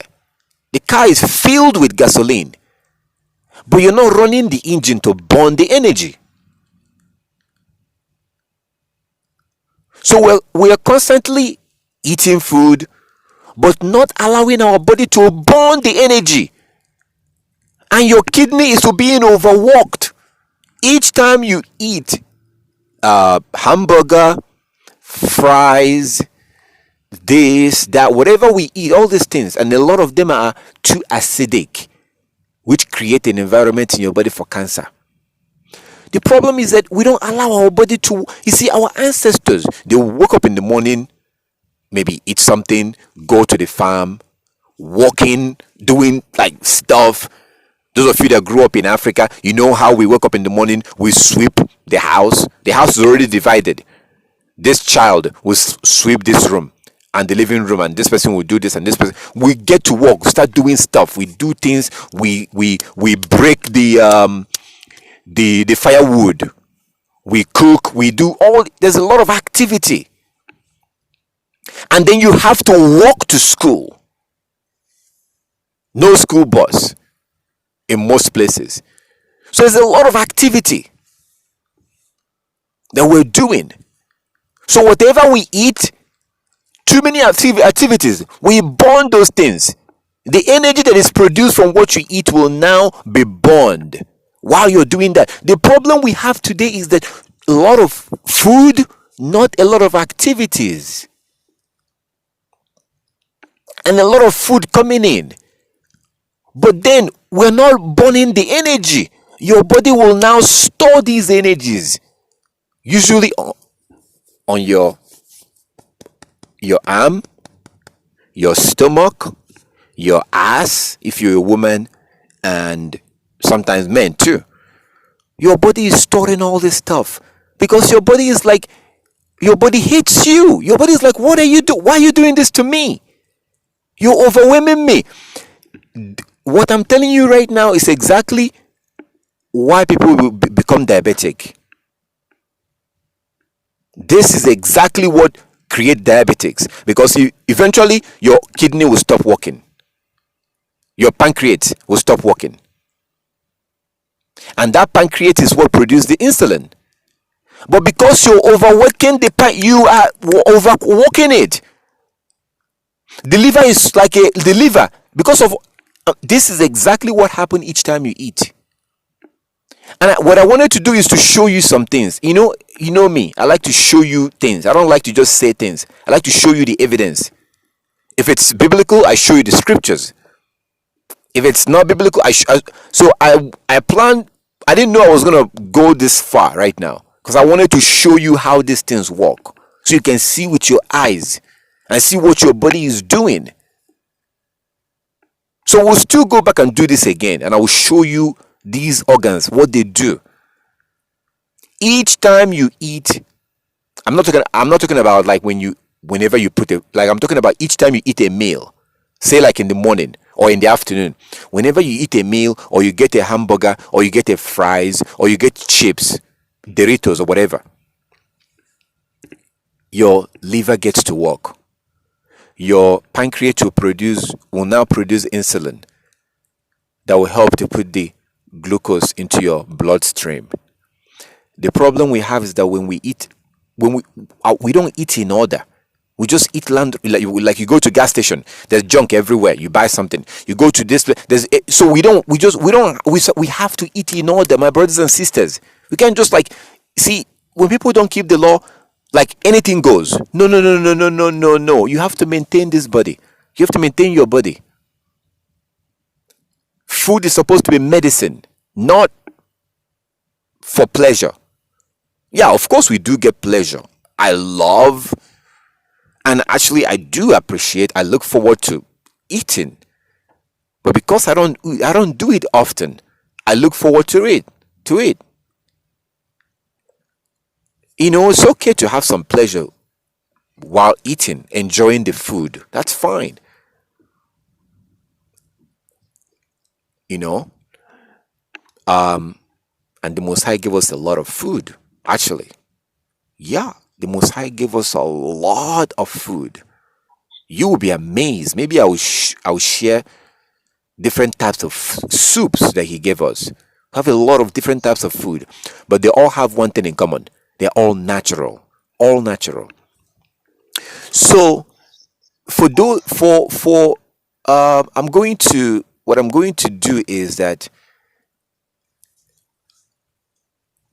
we are going to do this again, because I want to show you some things about your organs, what they do, so you can have a better understanding what goes on, and this will help you to stay healthy. So I don't know whose mic. Somebody's mic is on. All right. So fasting is very important. My goodness, my brothers and sisters, listen to this. So most people don't fast. Most people do not fast. They think that fasting is just something that religious people do. Your body needs fasting. You see, if you can give your body a chance to burn the energy, that's good for your body. But if you don't fast and you're constantly eating like everyone else, basically you don't really have an order when it comes to eating. It's just a matter of like whatever you see, whatever. Then you are bound to get sick, because your body, your kidney and your liver, your pancreas, they're so angry at you, but they cannot speak. They are so mad at you because of what you're doing to them. So they keep processing all this food and into energy. But you're not doing things, and you're not even giving chance. You see, when you breathe, when you move your arm, when you turn around, when you do these things, you need energy to do them. You're burning energy. When you think, you're burning energy. So you need to allow your body time to burn these energies. That's where fasting comes in. So for somebody, say for example, you want to lose weight, then you have to make it a routine. Go from like morning to 12, and then from there morning to 3 p.m. And you ultimately, if you can, get it from morning till 6 p.m. Maybe not every day, maybe like 2 days in a week. You know what's going to happen to you at this point? Your kidney is going to be happy, especially your liver, your pancreas. These two will be very happy with you, because all this energy that was stored First of all, your liver is going to smile. If they can smile, they will smile, because now you're no longer overwhelmed. It's like that machine. That machine is no longer being overworked.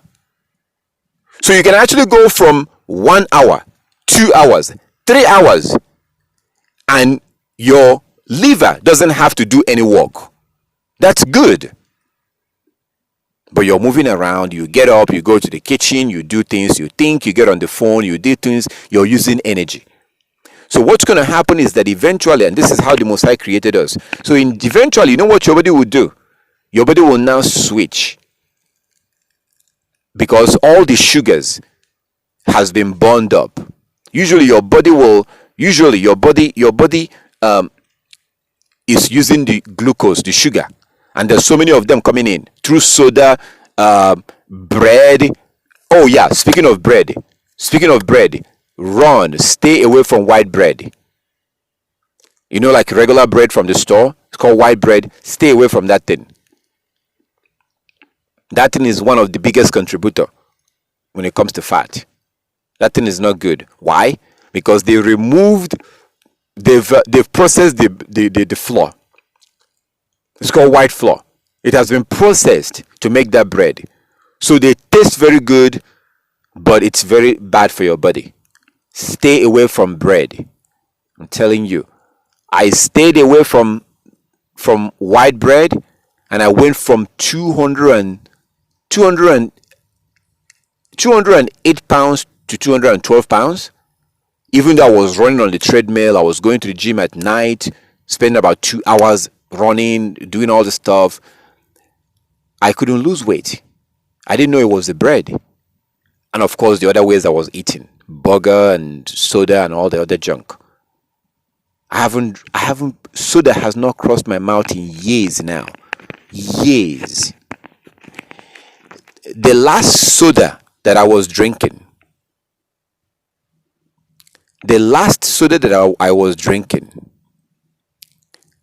I actually have that soda. I was drinking it and then I stopped drinking.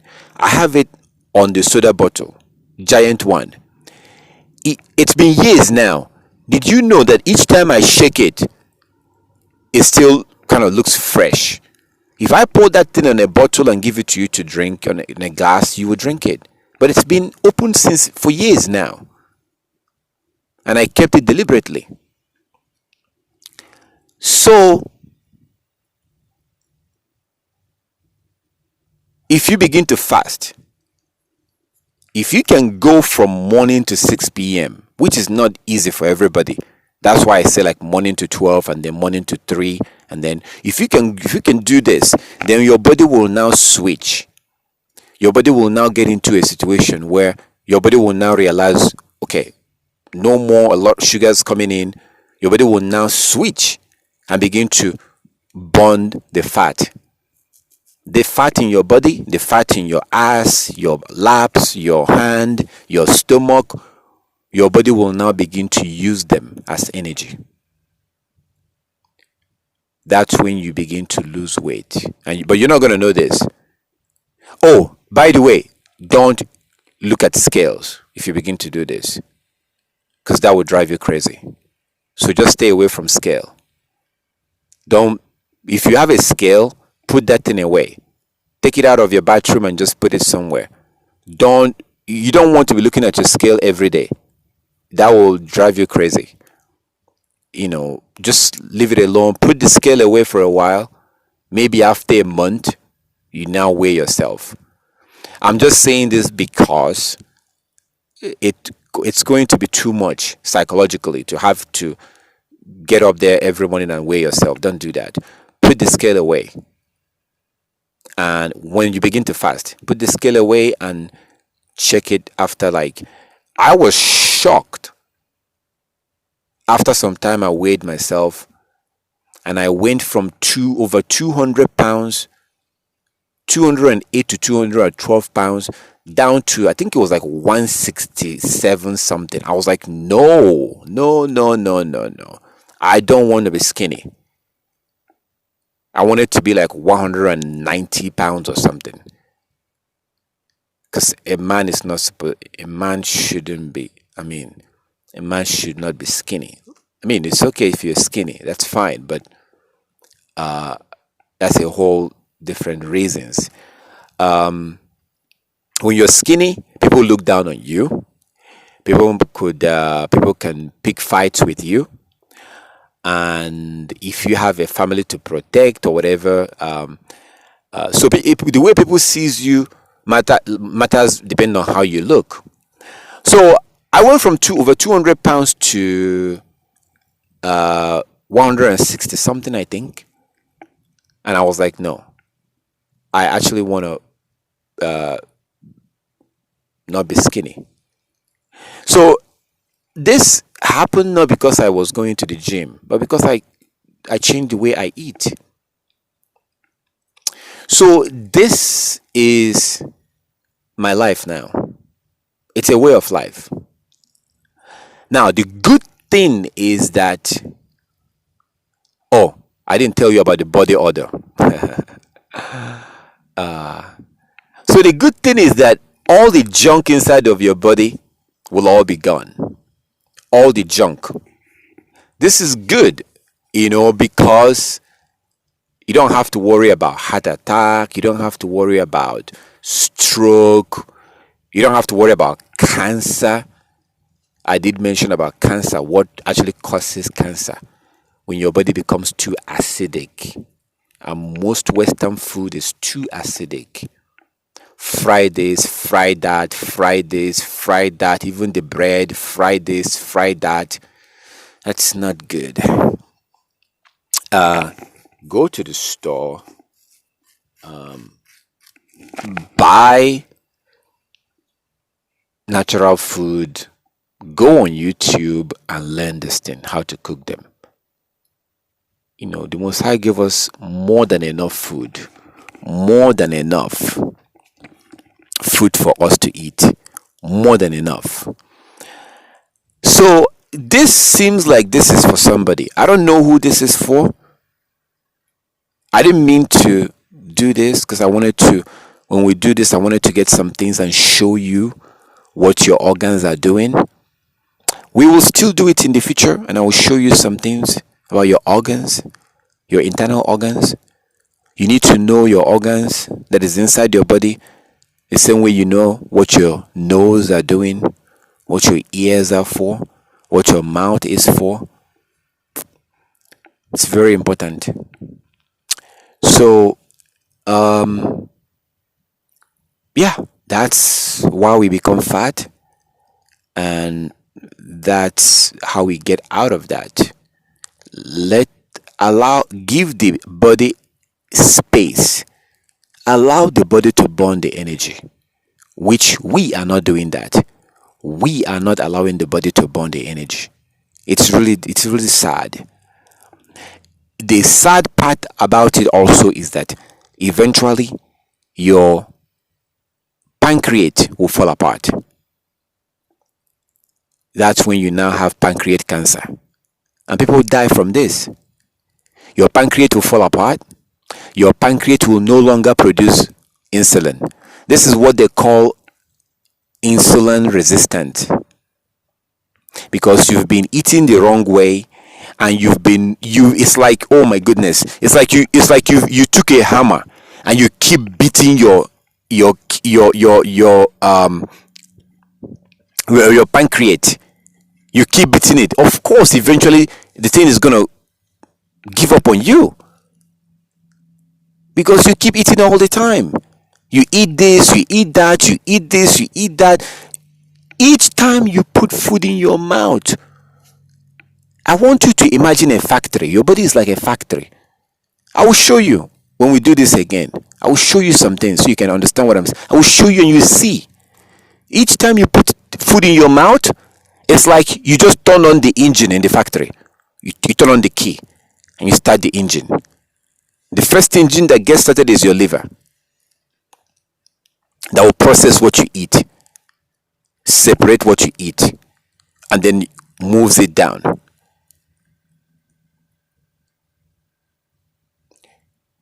Your pancreas will get to work. Your kidney will deal with the liquids. the food. This is apple. This is made up of chaff and water. Apple is made up of two things: the fiber and the water. That's it. The juice and the fiber. When you eat this apple, that's where your liver comes in. Your liver was designed by the Most High to separate this. Now, I'm going to be a little graphic. Hope nobody is eating right now. When you eat this apple, the juice will come out from pea. The chaff will come out from the other side. This is what happens. But the reason why you put the apple in your mouth and you choose the apple, you chew it. But your body is so sophisticated, so well designed, that your body will separate this. That juice will come out as a pee. Oh, I want to pee, I want to pee. Then you go pee. That's where the juice comes out from. The chaff comes out from the other side. But then your body has now taken the energy. That's where your pancreas comes in, because your liver processes this. Your liver is the processing plant that processes the apple, and this happens with everything you eat. Your liver will process the apple and will store the energy, take the energy that is needed. Your body doesn't need the everything in this apple. Your body takes the real thing inside this apple. The real ingredients you cannot see. All you see is an apple. But your body knows exactly what it needs from this apple. And what your body needs here, you can't even see it. Like you see an apple which is made up of juice and fiber. That's it. Your body knows exactly what it needs from this apple. So when you eat this apple, your liver will process this apple. The juice will be moved down to the kidney. The juice, your body will take what it needs. The juice that your body doesn't need will move down to kidney to be processed and then come out as pee. The chaff, the fiber, your body will take what it needs from, because your body needs fiber. Your body needs fiber. We don't get enough fiber anymore. We are no longer getting enough fiber, because most of the things we eat today are processed, which is not good.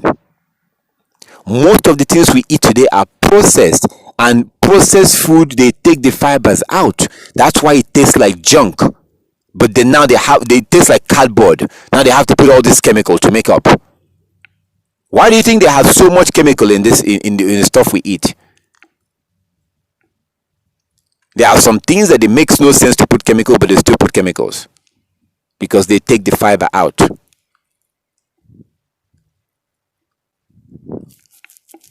That's one of the reasons why it makes no sense to even drink orange juice,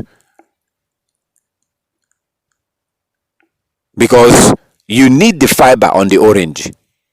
It makes no sense to also drink apple juice,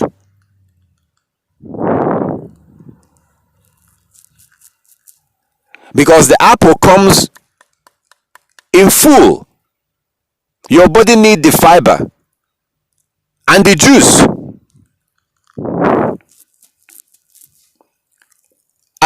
Eventually you're going to find yourself being fiber deficient. You don't have enough fiber anymore, and that will create a whole different problem, medical problem, because you don't get enough fiber. You can get a lot of fiber through peanuts, cashews,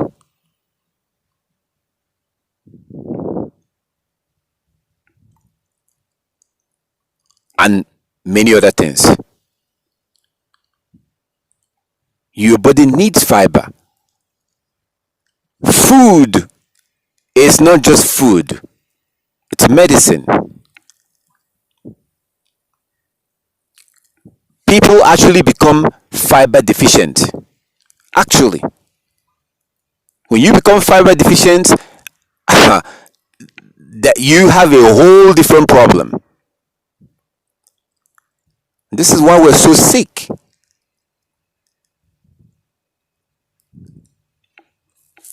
So when you drink apple juice, that's not really a good thing, because the apple was designed for you to eat the apple, get the juice, the real juice, untouched,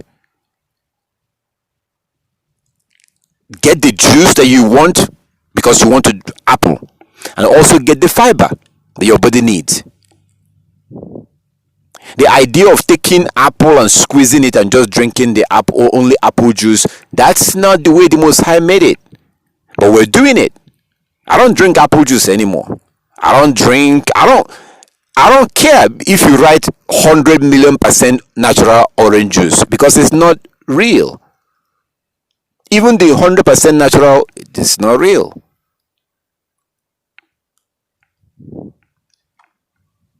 So your body needs fiber. But your body is so intelligently designed by the Most High, that to the point that your liver will process this thing, push down the juice to your kidney, and your kidney will get to work and process it and get it ready for pee. Your body will push down, prepare the chaff and get it ready to be sent to your colon. Now, I'm not going to get into colon, because then now we're getting into a whole different area. This is why people have colon cancer, because the stuff that are being sent to colon, these are junk. If your liver keeps sending natural food like apple and avocado and beans and rice and the stuff you cook in your house, you're not going to get colon cancer. You get colon cancer because eventually, when your body, when your kidney, when your liver processes these things, push the juice, the thing down to your kidney for process and preparing it for pee.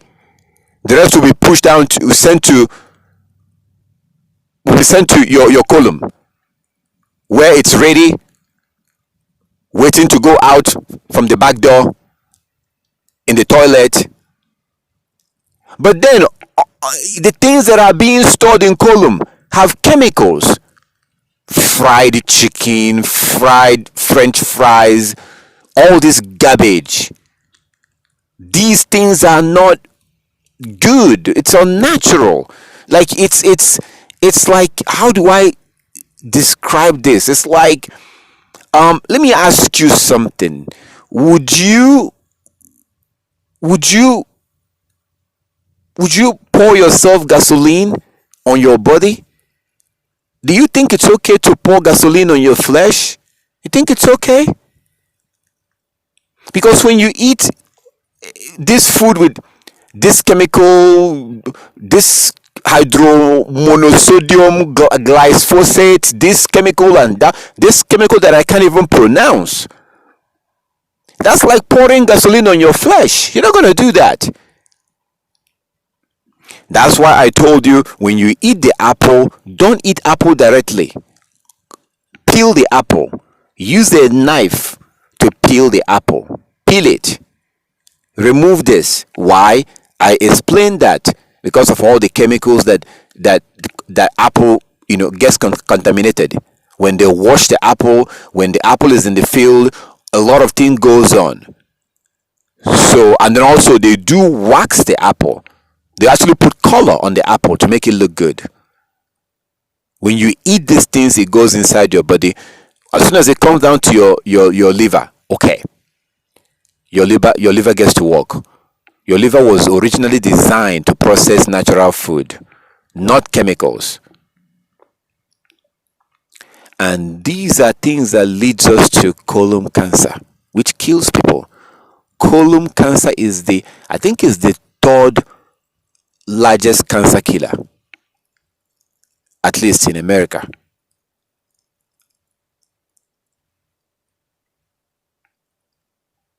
And colon cancer is not normal. Natural food will not give you colon cancer. The reason why you get colon cancer is because you have a lot of chemicals and junk that has been stored. Because before you, when your liver is done processing the food, that goes down to just like your pee, the unwanted juice eventually goes down um to your kidney, which I'm going to be showing you pictures when we do this again. So it's like there's a waiting room where this unwanted juice gets stored. It goes, your kidney will process the liquid. Eventually it goes to your bladder and wait.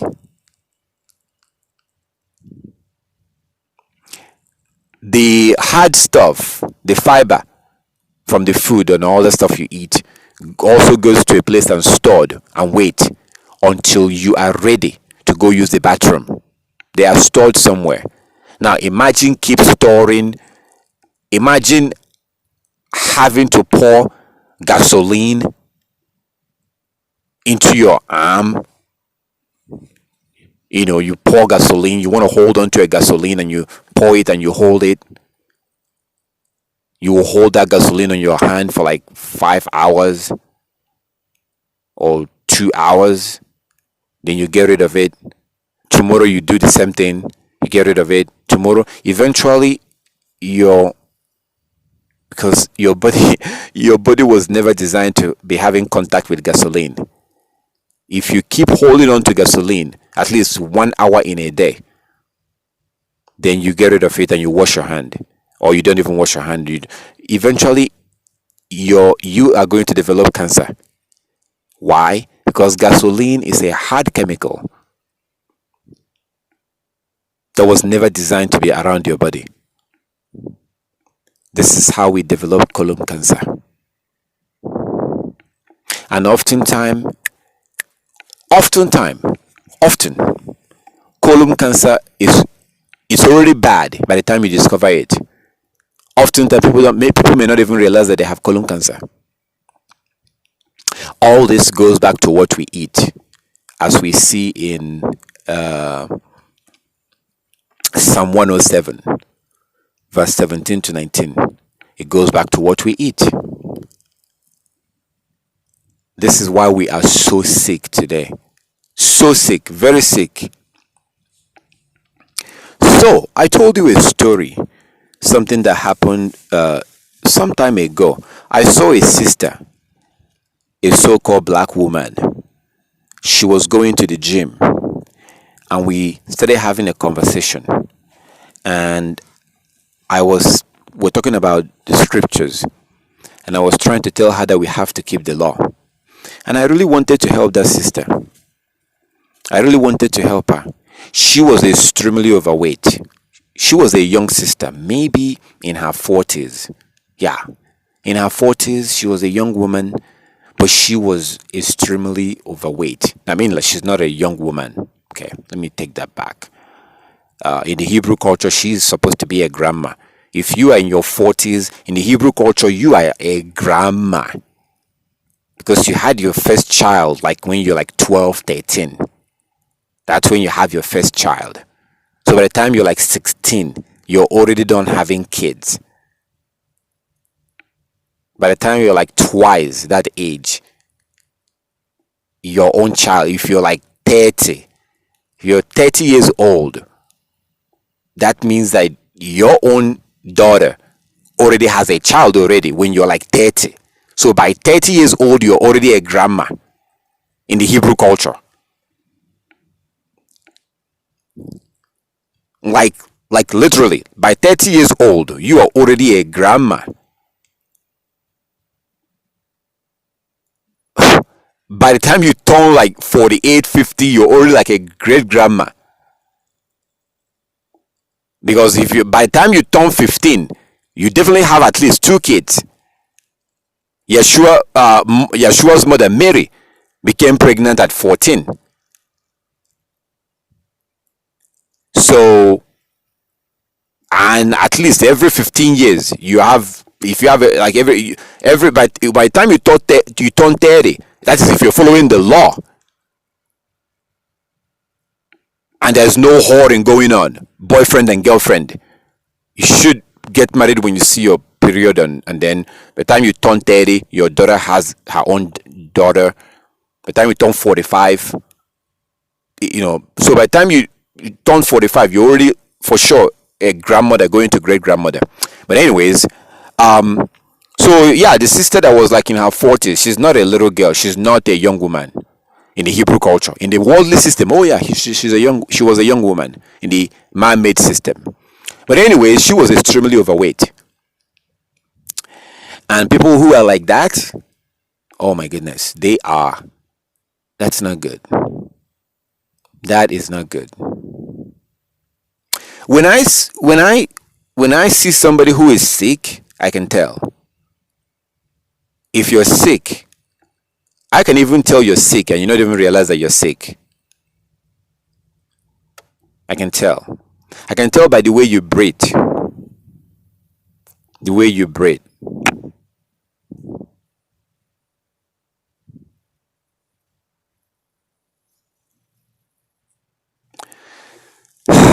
So I really wanted to help the sister because she was going to the gym and she was very, very overweight. The problem was that when we began to talk about the Bible, she absolutely told me that we don't have to keep the law. Absolutely. She did not want to hear it. She did not want to hear it. We don't have to keep the law. What can I say? I would have wanted to help her, but I can't help her if she doesn't want to keep the law. I can't. And when you're overweight like that, you are going to die soon. You will not live long. This disease, diabetes guaranteed. Yeah, because eventually your pancreas will give up. Your pancreas will refuse to produce insulin anymore. Your pancreas will tell you to hell with you. I'm done. Your pancreas will quit producing insulin. Now you have a problem. That's when people begin to have to go to the doctor, get insulin. Their blood pressure becomes start messing up. We have a sister here who is dealing with that issue. And oftentimes people will deal with this issue until they die. And then you go to the Gentiles. Yeah, you go to the Gentiles. You go to a doctor who is suffering from the same thing you're suffering. Look. Oh my goodness. Remember what I always say. If the Gentiles tells you this, it means that. If they tell you that, it means this. Did you know that what I just explained to you today, do you know that some of these doctors don't know this? I never stepped foot in a medical school.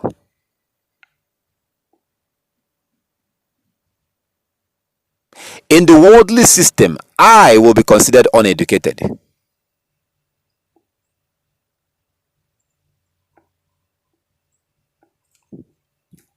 You see doctors that drink soda.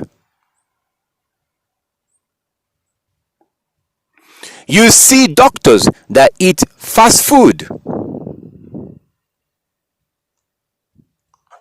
You see doctors that eat these things. That's a fact.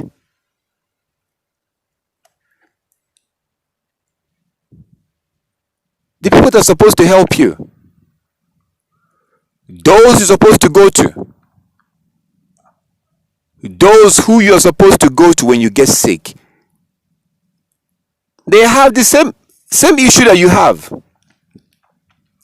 They have the same issue. These doctors are fat. They have the same issue.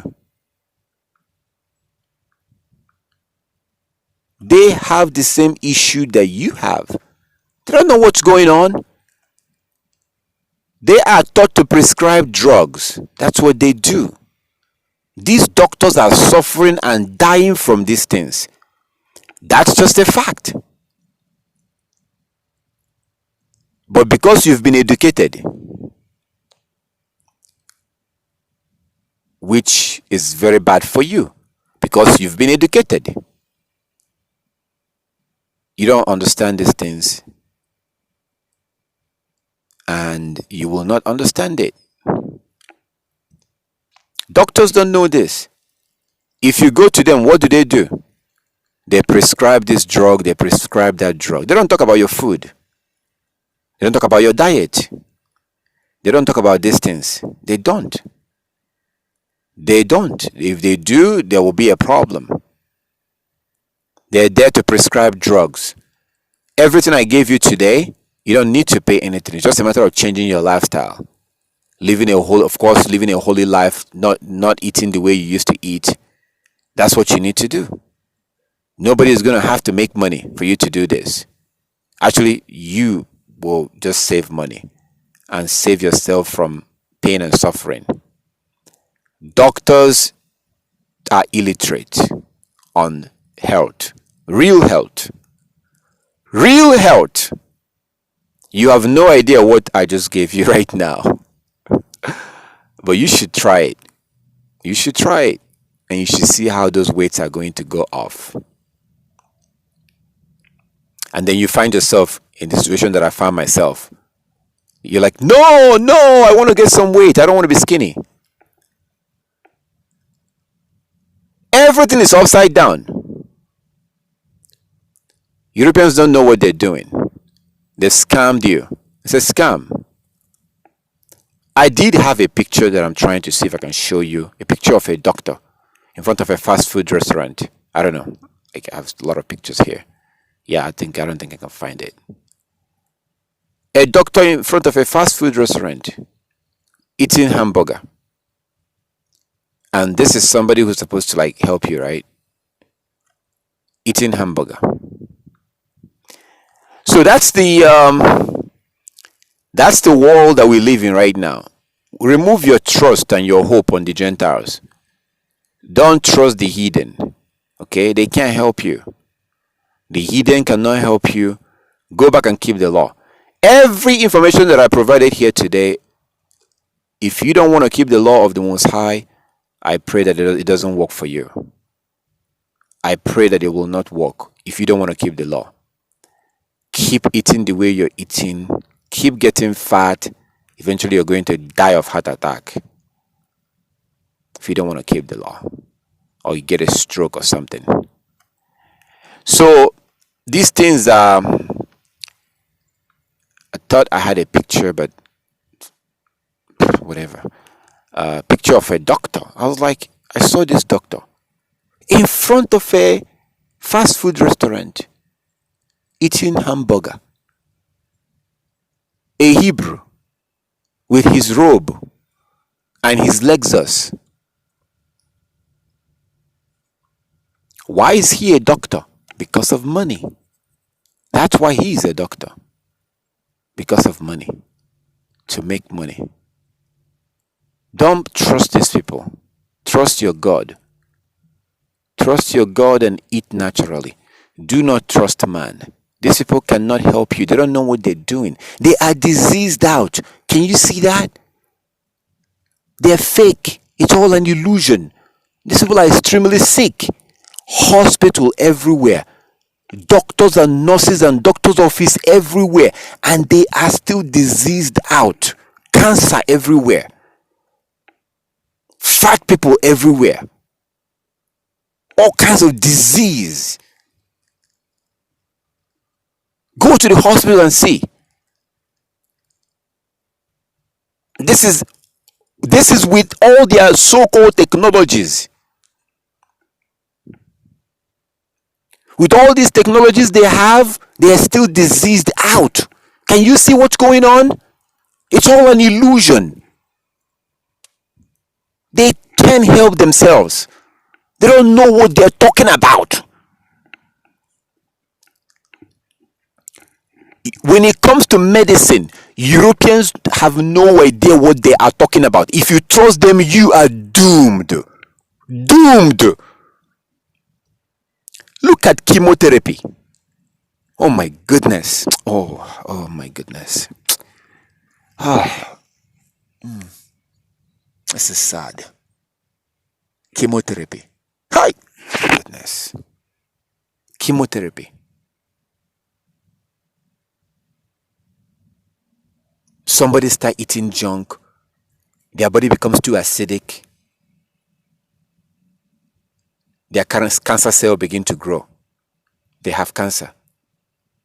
It gets discovered, they freak out, they tell you chemotherapy. What you don't realize is that that doctor is getting paid kickbacks from that chemo.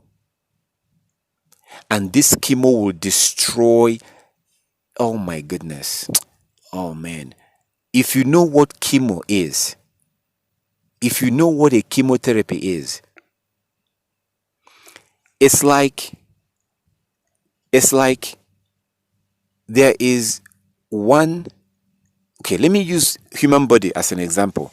Chemo is like there is a cancer cell right here. Cancer cell right here. But in order to kill that cancer cell, we have to get a hammer and begin to knock on this. Like begin to knock a hammer in your hand to kill one cancer cell. And oftentimes they destroy other cells. This is why people are like unrecognizable after they go through that chemotherapy. They are changed, like they look really bad. And sometimes they end up still dying. They lose their hair.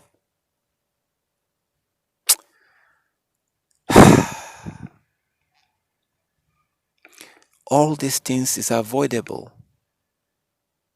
And you can simply avoid these things by doing these things right now. Stop being lazy when it comes to what you eat. Actually cook things, cook natural things. Stay away from too many fried things. Too many fried this, fried that, fried this, fried that. That's what causes cancer. Your body because I did not go too deep into something called acidosis. I didn't go too deep into that. But maybe some other time we'll get into that. That's what causes it prepares your body for cancer. This is the reason why those in Asia, Japan, China, these people in the jungle in China and Japan, they live to be 128 years old. They used to be more than 100 years old. Because what were they eating? They drink tea. They eat natural this, natural that, natural this, natural that. So your liver is happy because your liver is processing natural things. You see, listen, the same example I gave you before. If you pour water into your hand, water, and you have to hold water in your hand, and you do it every day for 1 hour, nothing will happen to you. If you pour water in your arm and you hold it for 1 hour and you can do this for 20 years, nothing will happen to your hand because it's just water. Because your body recognizes that water. But your body does not recognize gasoline. Gasoline has no business with your body. That's why if you keep pouring gasoline in your arm, eventually you get cancer. Because that gasoline is slowly, your body is slowly absorbing the gasoline. That's not good. Eventually you develop cancer. So some other time we might get into a little bit deeper about the things you stay away from fried stuff. You can fry your own chicken if you want to, but not all the time. Maybe once a month or something. Meat, don't eat meat every day. Don't do meat like once every 2 weeks. Okay? It's not good to eat all the time. And if you live in America, avoid beef completely. Avoid cow meat. 100% avoid it. Why? Because they are force feeding cow. They are giving them GMO corn. They are forcing cow to eat corn. Cows don't eat corn. Cows was never designed to eat corn. Cows was never designed to eat corn. It's like forcing a baby to eat grass. Imagine locking somebody in a room somewhere and forcing them to eat grass. These people are literally forcing cows to eat corn. Not just any corn, but GMO corn, because they have a surplus of corn. So they use corn to make a lot of things. Your soda, a lot of things they make with corn. Just in America, they have a surplus of corn because of because they don't have real corn. They don't have the natural. They have surplus of genetically modified corn, and it's in a lot of things you eat. A lot of things you eat has corn, GMO corn. So when you force a cow, which they are doing, I wish I could show you a picture. Later on, I'm going to get the picture and show you. When you force a cow to eat corn, that is already a problem, because the Most High did not design cows to eat corn. Cows are supposed to eat grass, and when they eat natural grass, when they are walking around going about their business eating grass, when you eat that meat, you yourself are benefiting from the nutrients that they got from the grass. If cows are being forced to eat corn, GMO corn, when you eat that cow, you're also going to be getting those chemicals and all those stuff, hormone that they pump on the cow.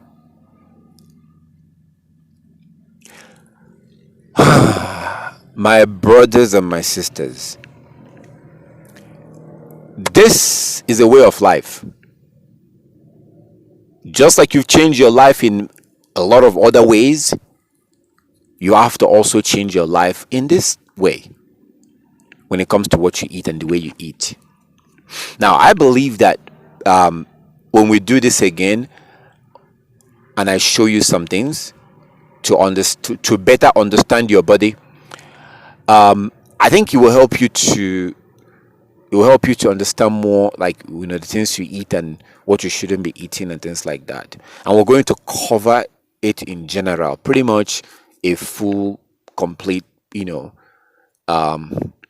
like going to a medical school in one day, basically, like a summarization. So it's not complicated, it's not difficult, just to understand what your body is doing, the major organs in your body, what they do.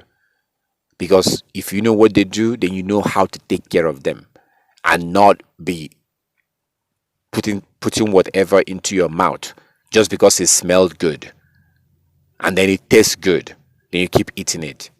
You have to be careful what you eat.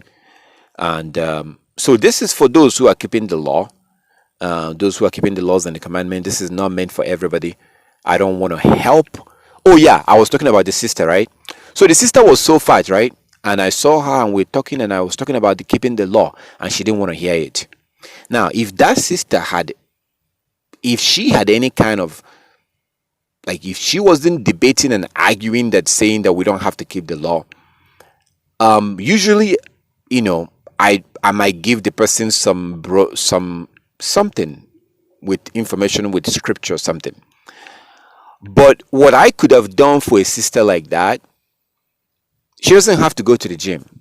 She can go to if she wants to. But what could happen is that it's just a matter of rearranging and helping her body to heal itself, helping the body to do what it does and let the body burn out that fat. And she will go from like 300 and something pounds or something to, keep dropping down 290, whatever. I think she's probably like 200 and about 300 pounds or more. That will keep dropping. And at some point, you will say, actually, I want to weigh this much. You will now decide what you want to weigh, because then you can regulate your body, you can control your body, because your body will now work with you. You're helping your body, and your body is helping you. And your body will be happy with you. Your body will be happy the way you're treating it, and it will work with you. So you can actually get to choose what you want to weigh. You can regulate your body. But right now, we can't do that. We're just fat, and and we think that that's normal.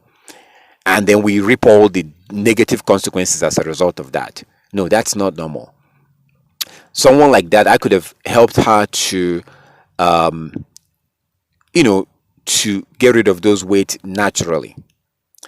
And why? Those of you who are mentally destroyed by the Europeans who might be wondering, wow, that's true. Why didn't you help her? Yeah, let me show you why I didn't help her. Let's see. Which one should we go first? Let's go to Deuteronomy 28. Deuteronomy 28 from verse 58. Deuteronomy 28 from verse 58.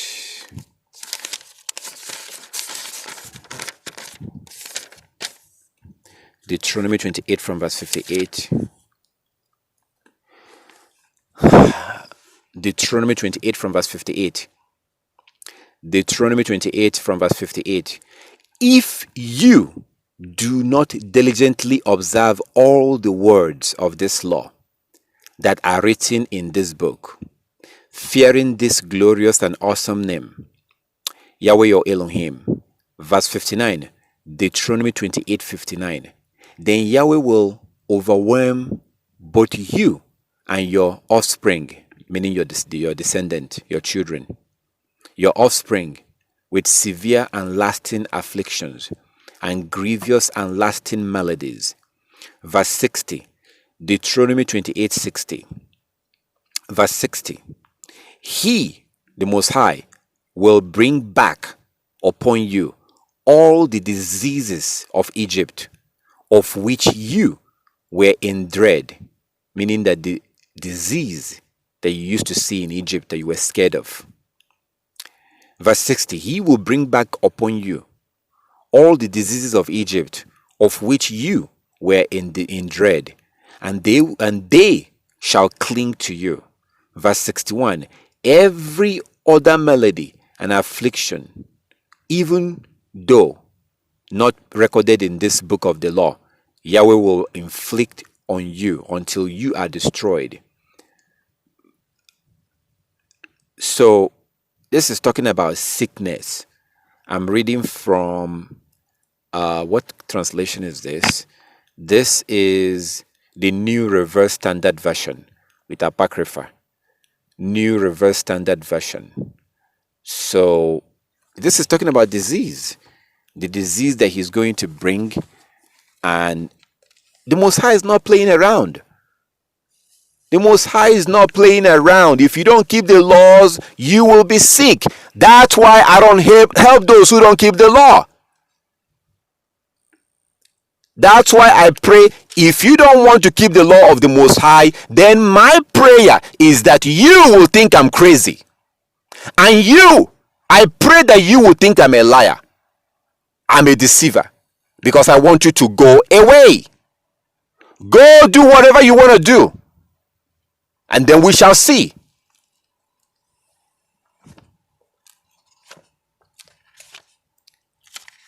Those who don't want to keep the law of the Most High should not benefit from the gift and the blessings reserved for those who keep the law.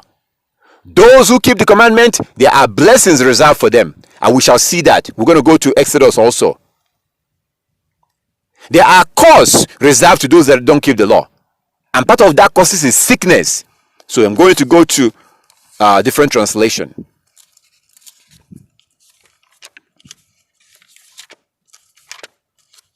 I am pretty sure that I'm supposed to be dead right now if I tell you my story because of the way I used to eat. The only reason why I'm still here right now is keeping the law. I used to be in pain that I cry. Imagine a man being in pain and nothing matters. Nothing matters but to get out of that pain. That's the only thing you're thinking about. The only thing that matters is you will do anything.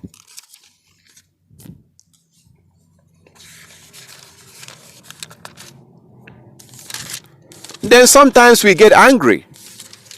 I'm doing this, I'm doing that, I'm keeping the commandment. How come he doesn't want to heal me?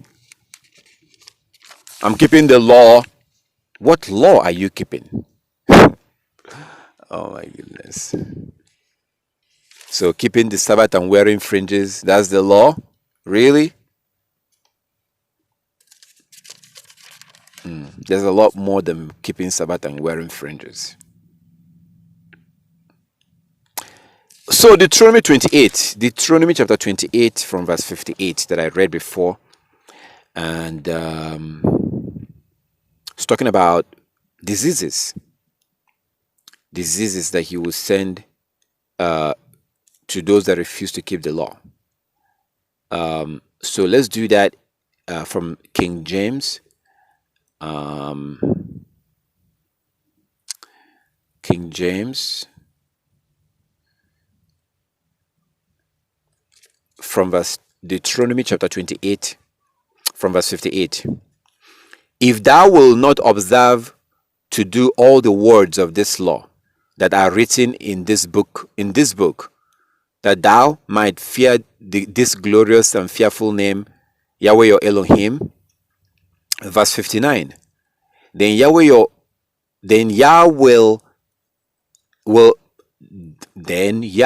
make thy plagues wonderful, and thy plagues and the plagues of thy seed, meaning your children, even great plagues, and of continuous and sore sickness, and of long continuance. Verse 60. Moreover,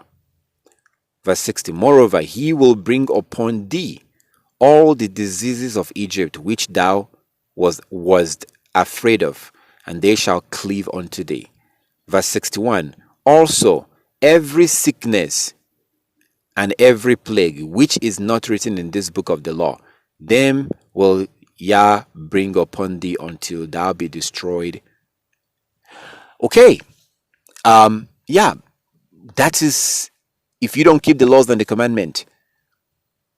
If you refuse to keep the laws and the commandment, this is what happens. You get sick. You will get sick. Guaranteed. And the Most High will not help you. He will not help you. Before I go to Exodus, let's go to Proverbs chapter 1. Before we go to Exodus. Like I just said right now, I just said that the Most High will not help you. Because I said that I will not help those who don't want to keep the law. So let's see what the Most High said about that. Proverbs chapter 1. Proverbs chapter 1. Proverbs chapter 1. Proverbs chapter 1. And we shall start from verse 20. Proverbs chapter 1 verse 20. Proverbs chapter 1 verse 20.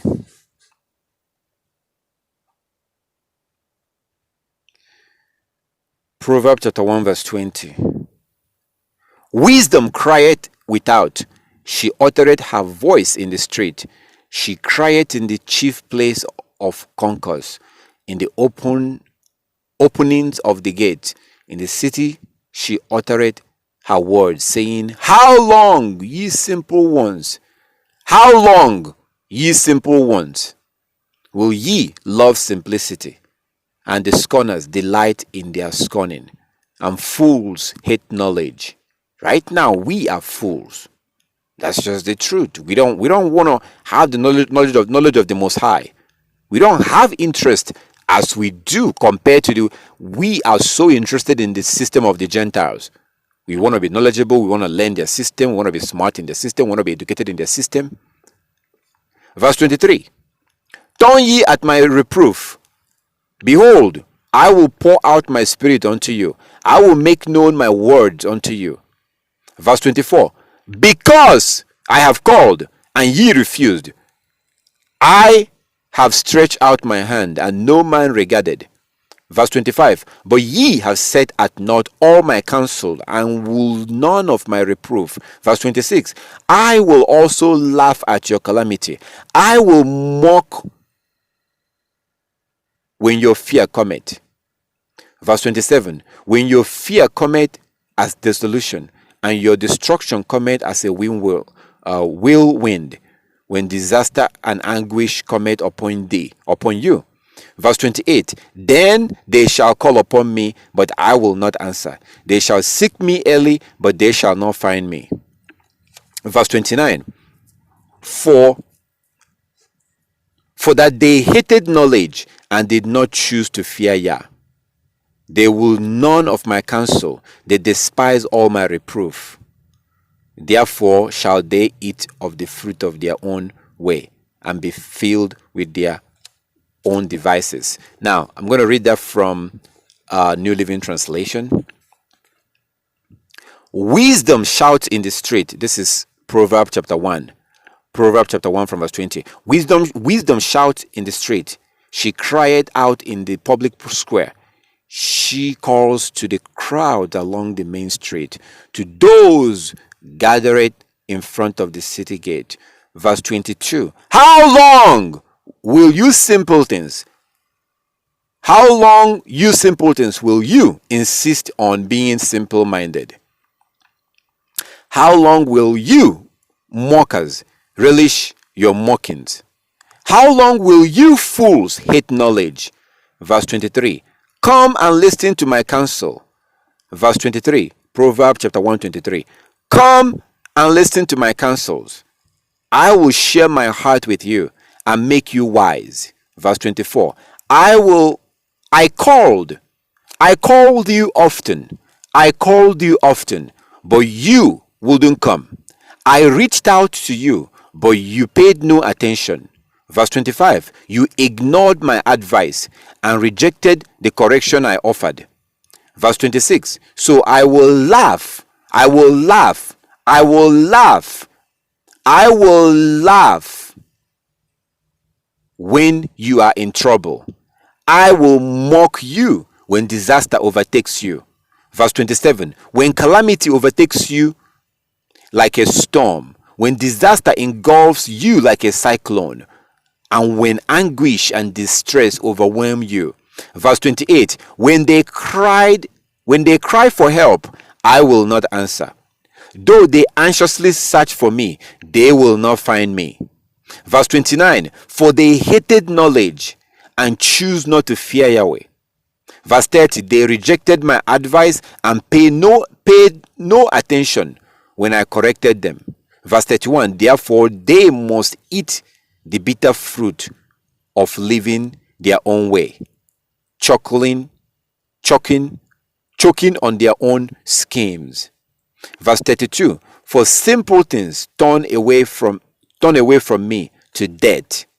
They turn away from me to death. Fools are destroyed by their own complacency, but all who listen to me will live in peace, untroubled by fear of harm.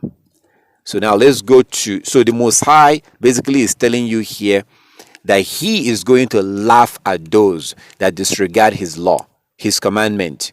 When they are in trouble, he will laugh at them. He will mock them. Because when he is calling, they did not listen. The Most High don't usually call from heaven. The Most High doesn't crack the sky and put out a large speaker and speak to the whole world from heaven. He doesn't do that. Often he uses people to do that. Okay, and he did this He already spoke to us through Moses. So if you want to listen to the Most High, you keep the law of Moses. That's how you listen to the Most High. Okay, so let's go to Exodus. Because I said, so as we see in the book of Deuteronomy chapter 28 from verse 58 that we read, if you look at the book of that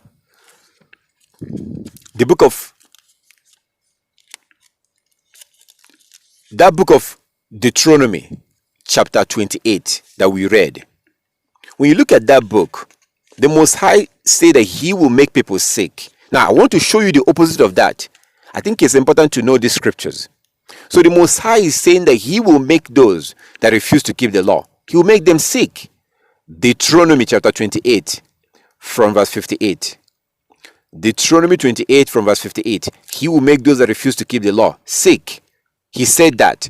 Now I'm going to bring you to the book of Exodus, and then you will see the opposite, literally the opposite of what he said, the opposite of what he said in Deuteronomy. So if you come to the book of Exodus, if you come to the book of Exodus, and we will start from chapter 23 from verse 25. Exodus 23 from verse 25. You see that the Most High is giving you a guaranteed here. And it's the opposite. So now he will give you something which we're going to read right now. Exodus 23 from verse 25. Exodus 23 from verse 25. It says this.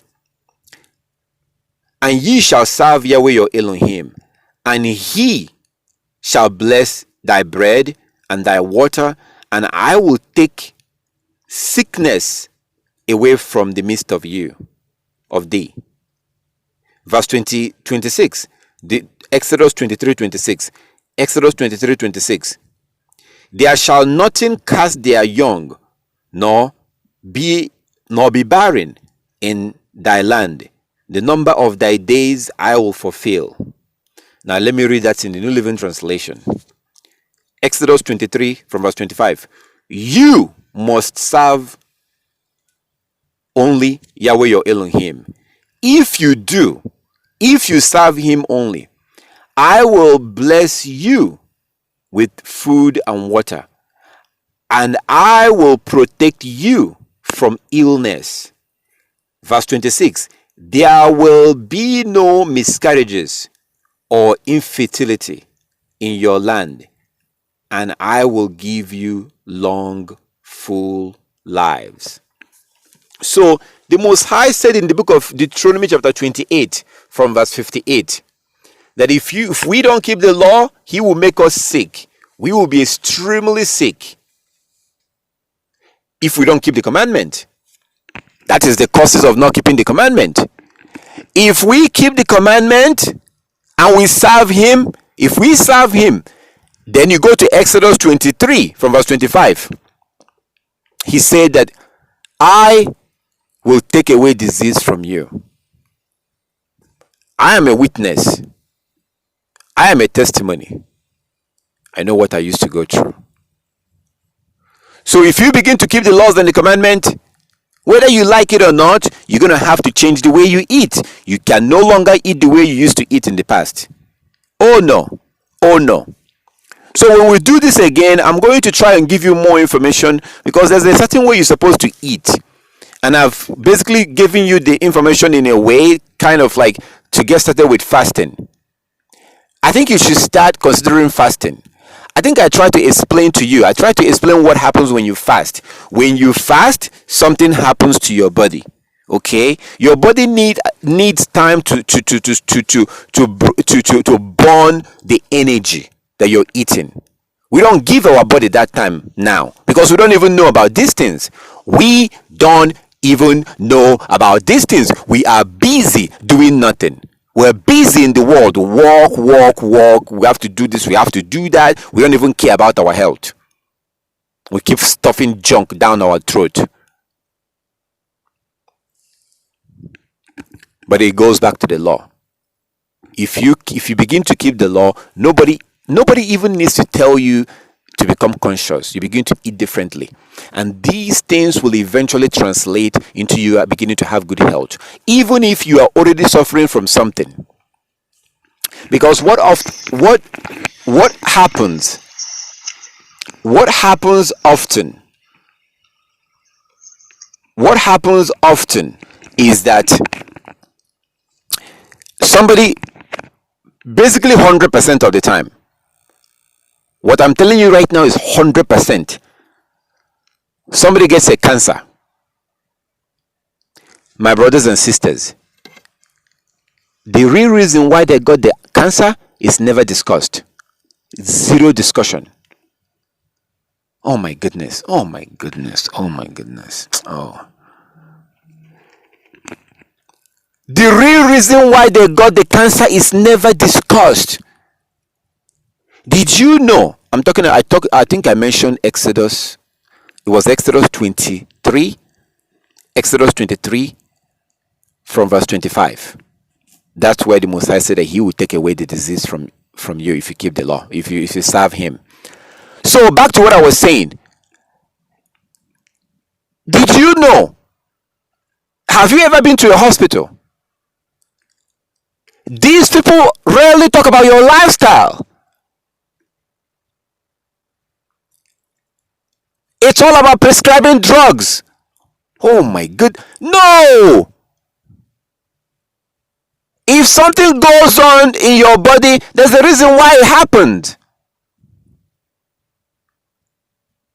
It's like somebody who adds a drop of water every day into their car, their gas tank. They put gas and they put a drop of water.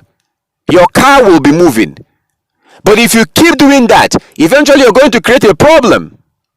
Then imagine going to the mechanic, and the mechanic will be like, oh, okay, I see. Well, we have to, and they never encourage you and address and try to tell you to stop putting that water inside your gas tank. But rather, let's go. There is this thing. There's this particular drug that you can get and put into your car, and it will help your car drive better. No, the problem is that this person has been putting a drop of water every day inside the gas tank, mixing the gas with water. That's what needs to stop. So oftentimes somebody will become sick and they are suffering from something that they can actually get healing. You notice that that's the reason why they don't use the word healing. Heal. In the worldly medical system, they talk about treatment, care and treatment. Think about those two words. I told you some time ago, watch these people in their words. They choose their words carefully because they are the seed of Satan. The word that they use is not accident. The words that they use is not accident. So, health care, treatment. So, oftentimes, the person will be in that caring thing until they die. They don't use the word healing. They use the word relief, painkiller, pain relief. So nobody wants to talk about why is she or why is he having pain. But rather, let's use painkiller. Let's suppress the pain. But the pain is just a symptom. The pain is a symptom. The pain is just a warning, an alarm telling you that something is wrong. But what does the hidden do? The hidden will take a painkiller. Just think about that. And I am the uneducated, right? I am the uneducated.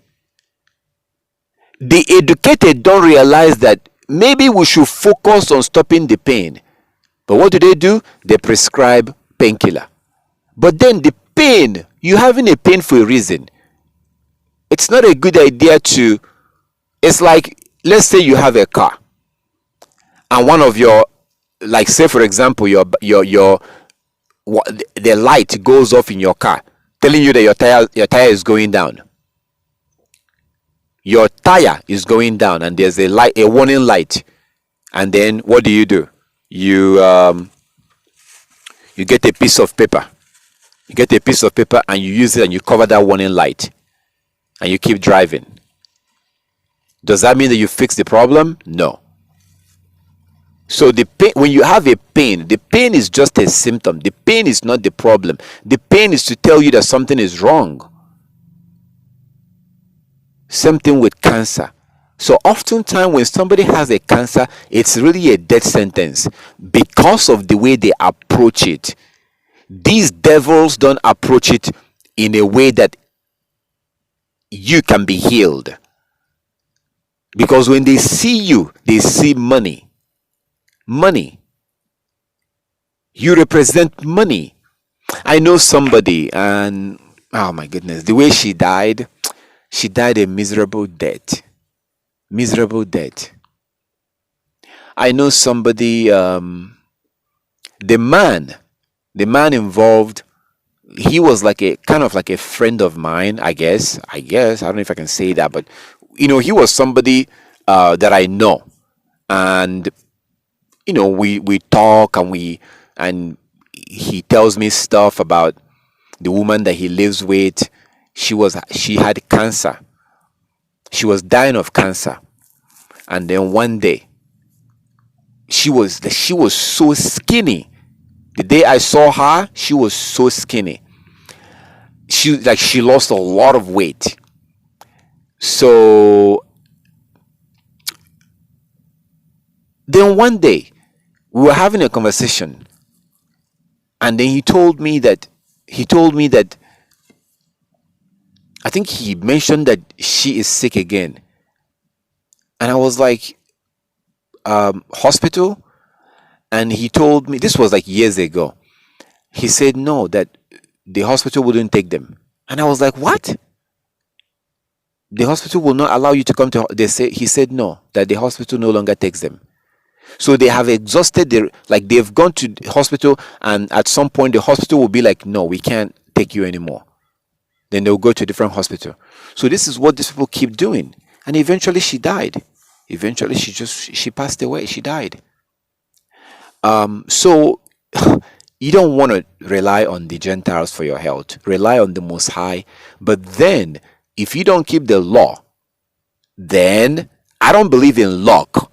But then I'm going to have to wish you a good luck, even though I don't believe in luck. You have to rely on your Creator. Follow His law. Keep His commandment. Listen to Him. Eat the way He wants you to eat. Stop eating nonsense, junk food, drinking soda, all this nonsense. But if you don't keep the law, you can do all of this all you want. It's not going to work. It will not work because you have to keep the law. So, people who have cancer, there's actually a very good chance. There's a very good chance that although by the time you have a cancer, it's already too late. It's already too late at that point. But people do recover. People do recover. You can go on YouTube and type in. I don't know if you can find the videos anymore because YouTube is now censoring stuff like this. But you can try and see. There are people that recover from cancer naturally. So what happened is that, again, like as I said before, when your body becomes too acidic, too much acid, too much soda is very acidic.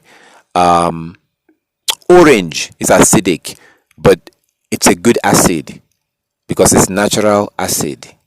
That's fine. Your stomach is very, very acidic, and it has to be because of all the things that comes in.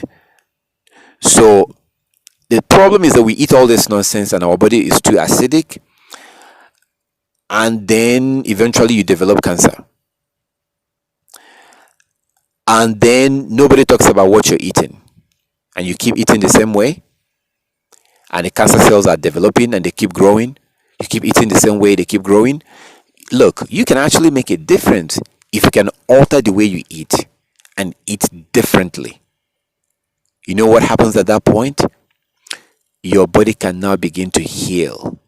Your body cannot heal when you are repeating and doing exactly what you're doing that got you in trouble. You keep doing it, but then you're expecting to get well. You're lying. You're not getting any well.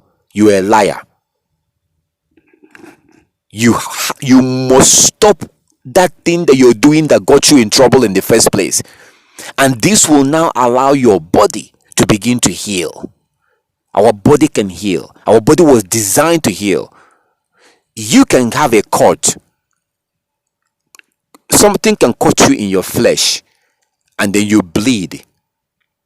Within 6 months from now, that your flesh should be covered naturally. You don't even have to do anything.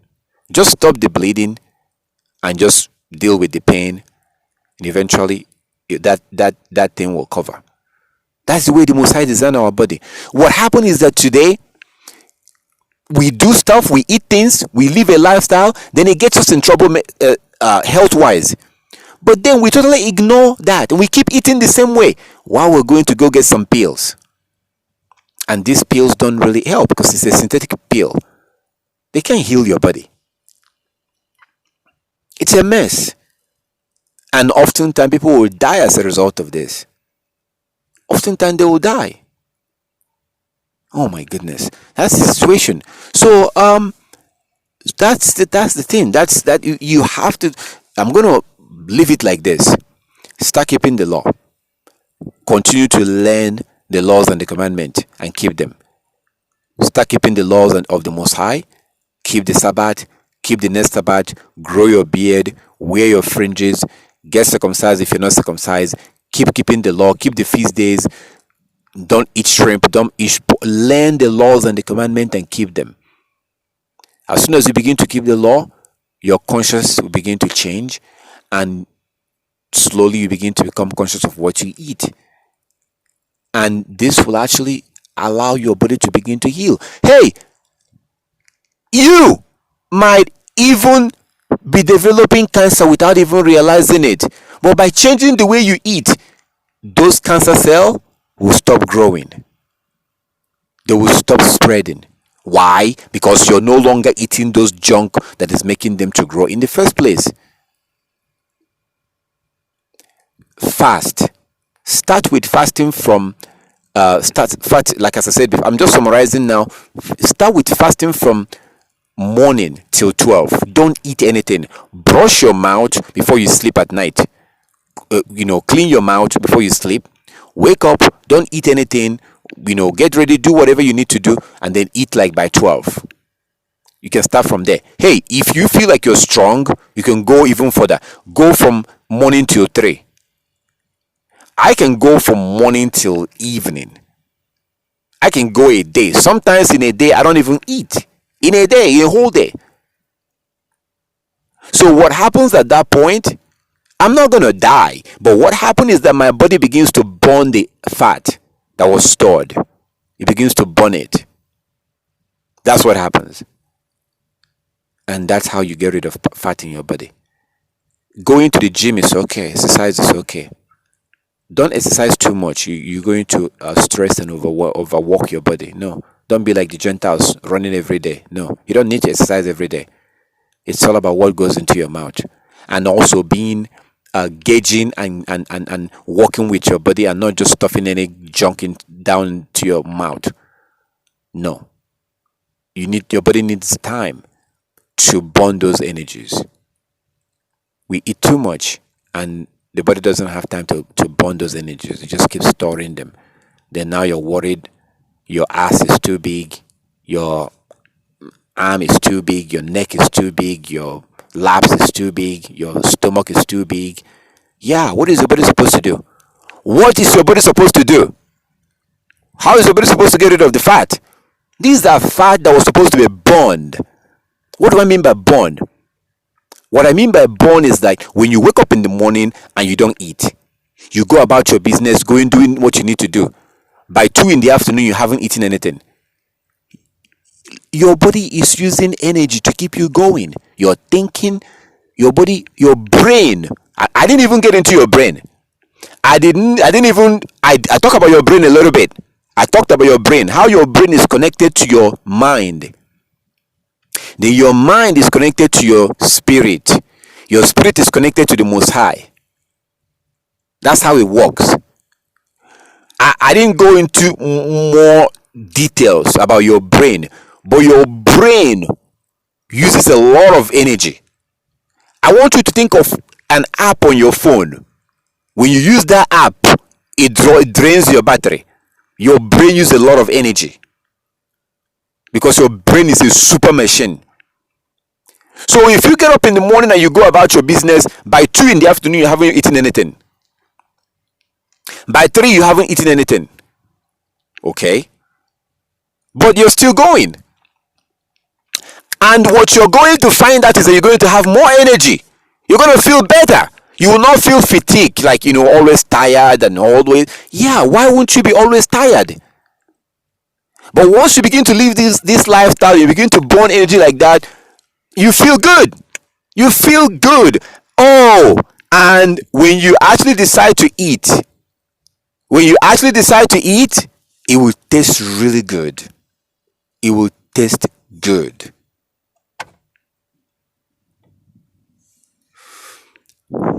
Food is like a ritual for me. I don't believe in luck, but try calling me when I'm eating, and I wish you good luck, even though I don't believe in luck. I'm not going to answer you. If you call me and I'm eating, I'm not answering your phone. Because I don't eat anyhow, but when I do eat, I do enjoy the food. Because I don't get to eat all the time. So, but when I do eat, I do enjoy it. I like to have something that will make me laugh. I like to have some kind of a comedy or something that will put a smile on my face. I sit and I enjoy the food. If you're calling me, you are wasting your time. I'm not answering you. I will not answer you. I will not. Hell no. Hell no. I will never pick up my phone. Answer you for what? Your call has to wait. Let me enjoy my food. And then I will call you back. It becomes a ritual. It's like a medicine. And that is the opposite of going to the store, you pick up some junk, you stuff it into your mouth. Go to the gas station, you pick up, like junk everywhere. And like as I explained to you, I'm not happy right now because I never knew that I'm going to be doing this right now. What I did plan to do is I wanted to get some materials. And I wanted to show you what goes on and show you these organs and show you things. That's what I wanted to do. So you can see with your eyes. That's just my style. I don't like to just say things. I want to show you, give you the proof, the evidence, so you can see for yourself and decide for yourself. So I wasn't prepared to do this right now. I had no idea we're going to do this. But when we do it again, I'm going to show you something so you can see what goes on. So this is very good. And if there's already a disease that is slowly forming in your body, that can be healed without you even realizing it. So before you can even realize that you're about to have this cancer or that cancer will go away. Things like colon cancer can be cured or healed or reversed if you begin to live this lifestyle. Colon cancer.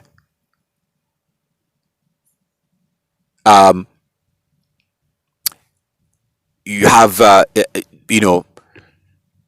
situation with your liver, pancreas. These things can be reversed.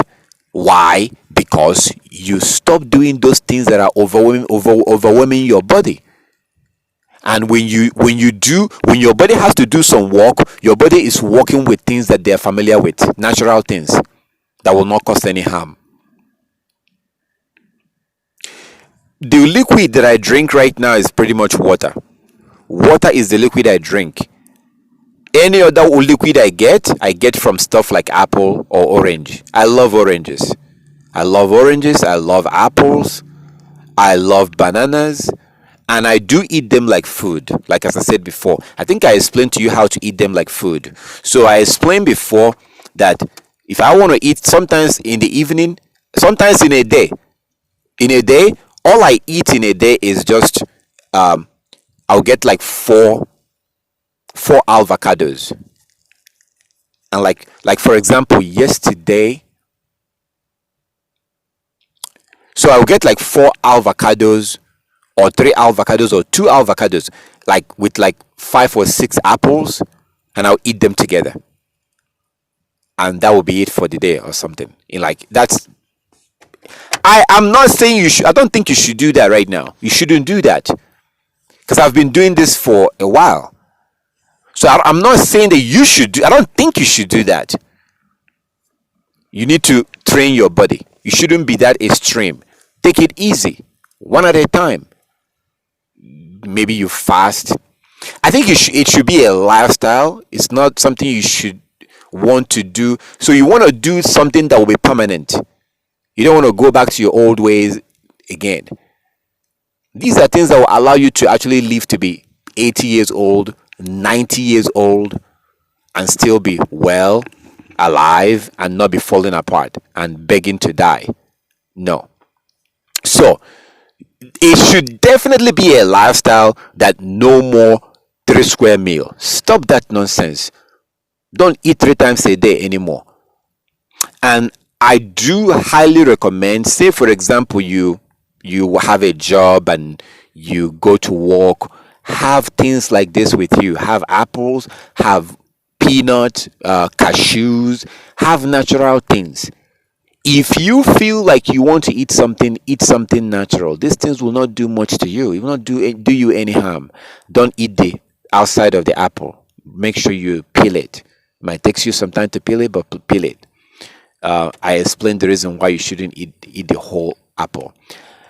So it should definitely be a lifestyle to eat twice a day. Twice a day. If you can go from morning till 12, possibly if you can, morning till 2, and then morning till 3. Or if you want to be eating twice a day, then you go from morning, nothing. Don't put anything to your mouth, not even water. That's why you drink enough water before you sleep at night. When you wake up in the morning, you're going to want to pee a lot. You are going to want to pee a lot when you wake up in the morning. That's fine. If you can go from till morning till 2, then you eat something, or morning till 1, then you eat something. If you happen to get hungry, say like around 12, please don't eat junk.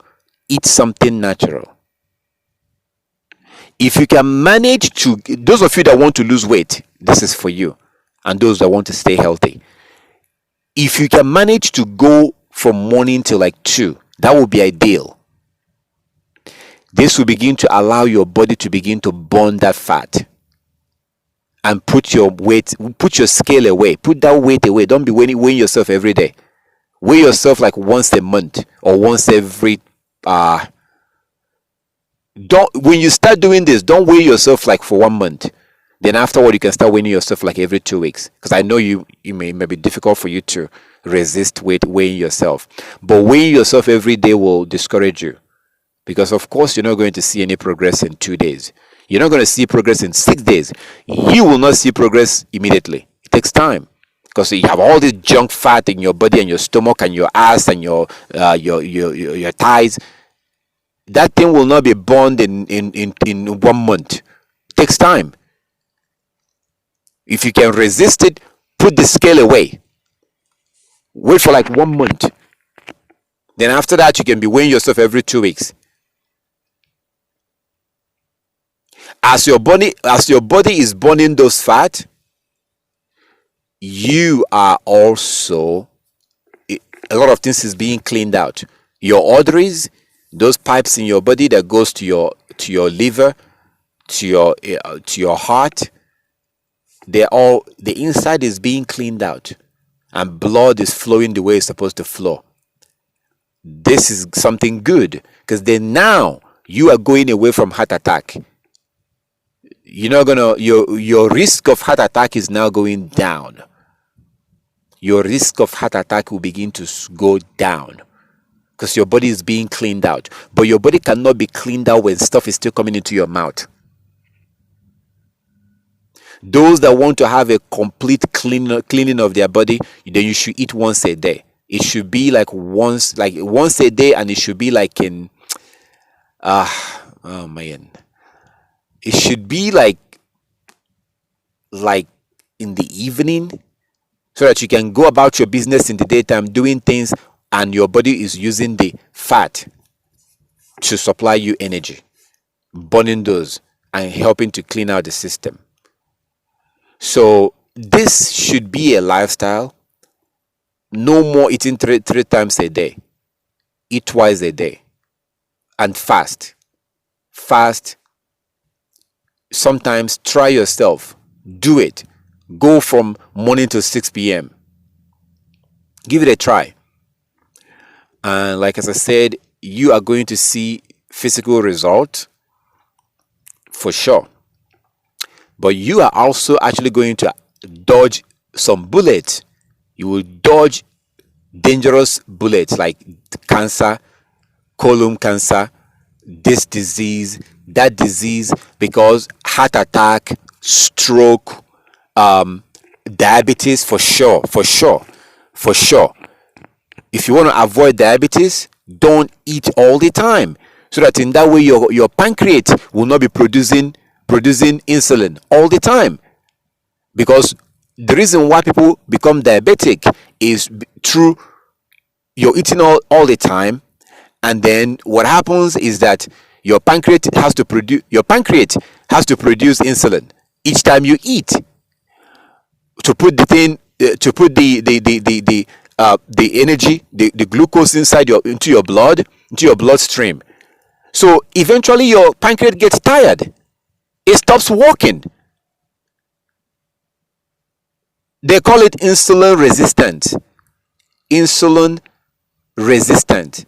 Your body becomes your pancreas becomes side resistant. No more. I'm not giving you no more insulin. Leave me alone. That's what your body will begin to do.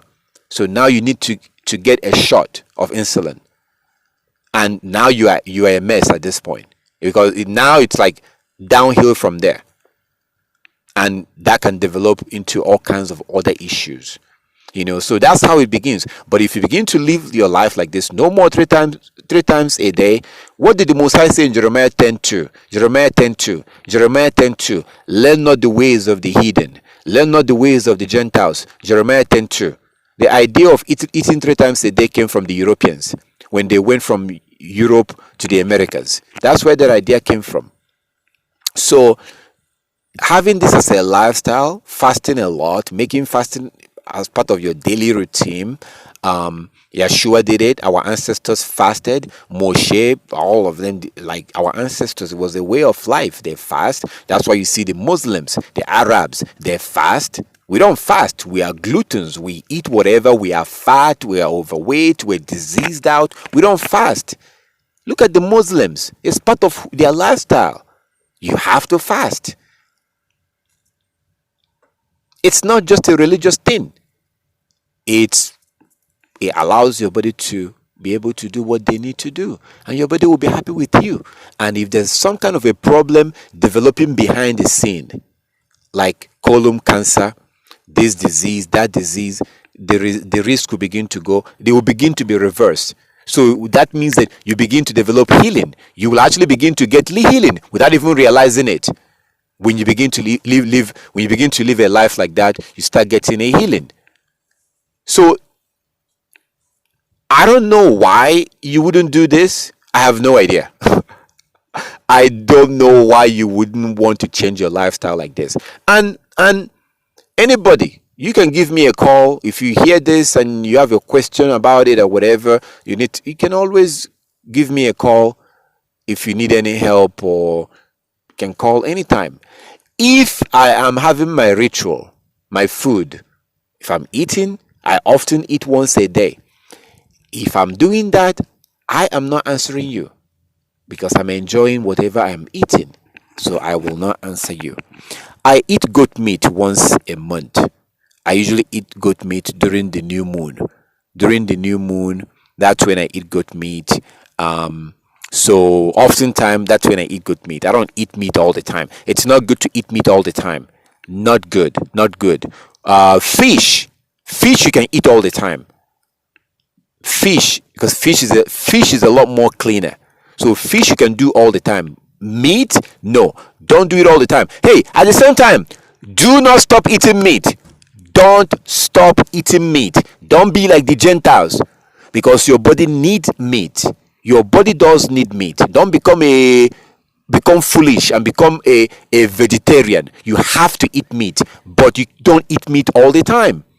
There are people that became vegetarians, vegans. They refuse to eat meat for like 10 years, 20 years. They begin to have issues. You can go on YouTube. You're on YouTube and you type in dangers of veganism. Dangers of veganism. Dangers of veganism. You will see these people that they will tell you their stories. These are people that have been vegans for decades. But all of a sudden, their bone begins to break. They begin to have problem with their bones.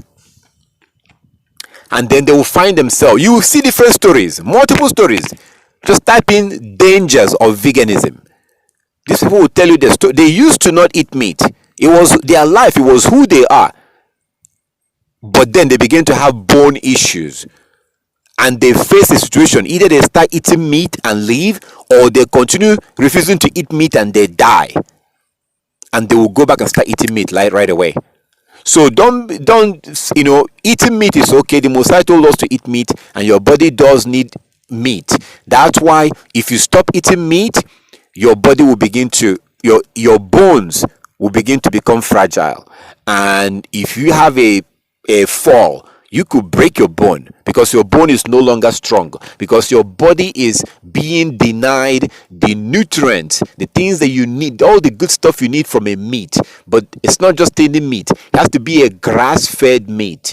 Grass-fed meat. That's why I say stay away from beef, like cows that in America. Stay away from that. Okay, you can eat chicken if you can find organically, actually not just organic, but a chicken that they allow to roam around, a chicken that can grass fed and roam around or whatever, a chicken that just goes about if you can find a chicken like that, eat. If not, stay away from that.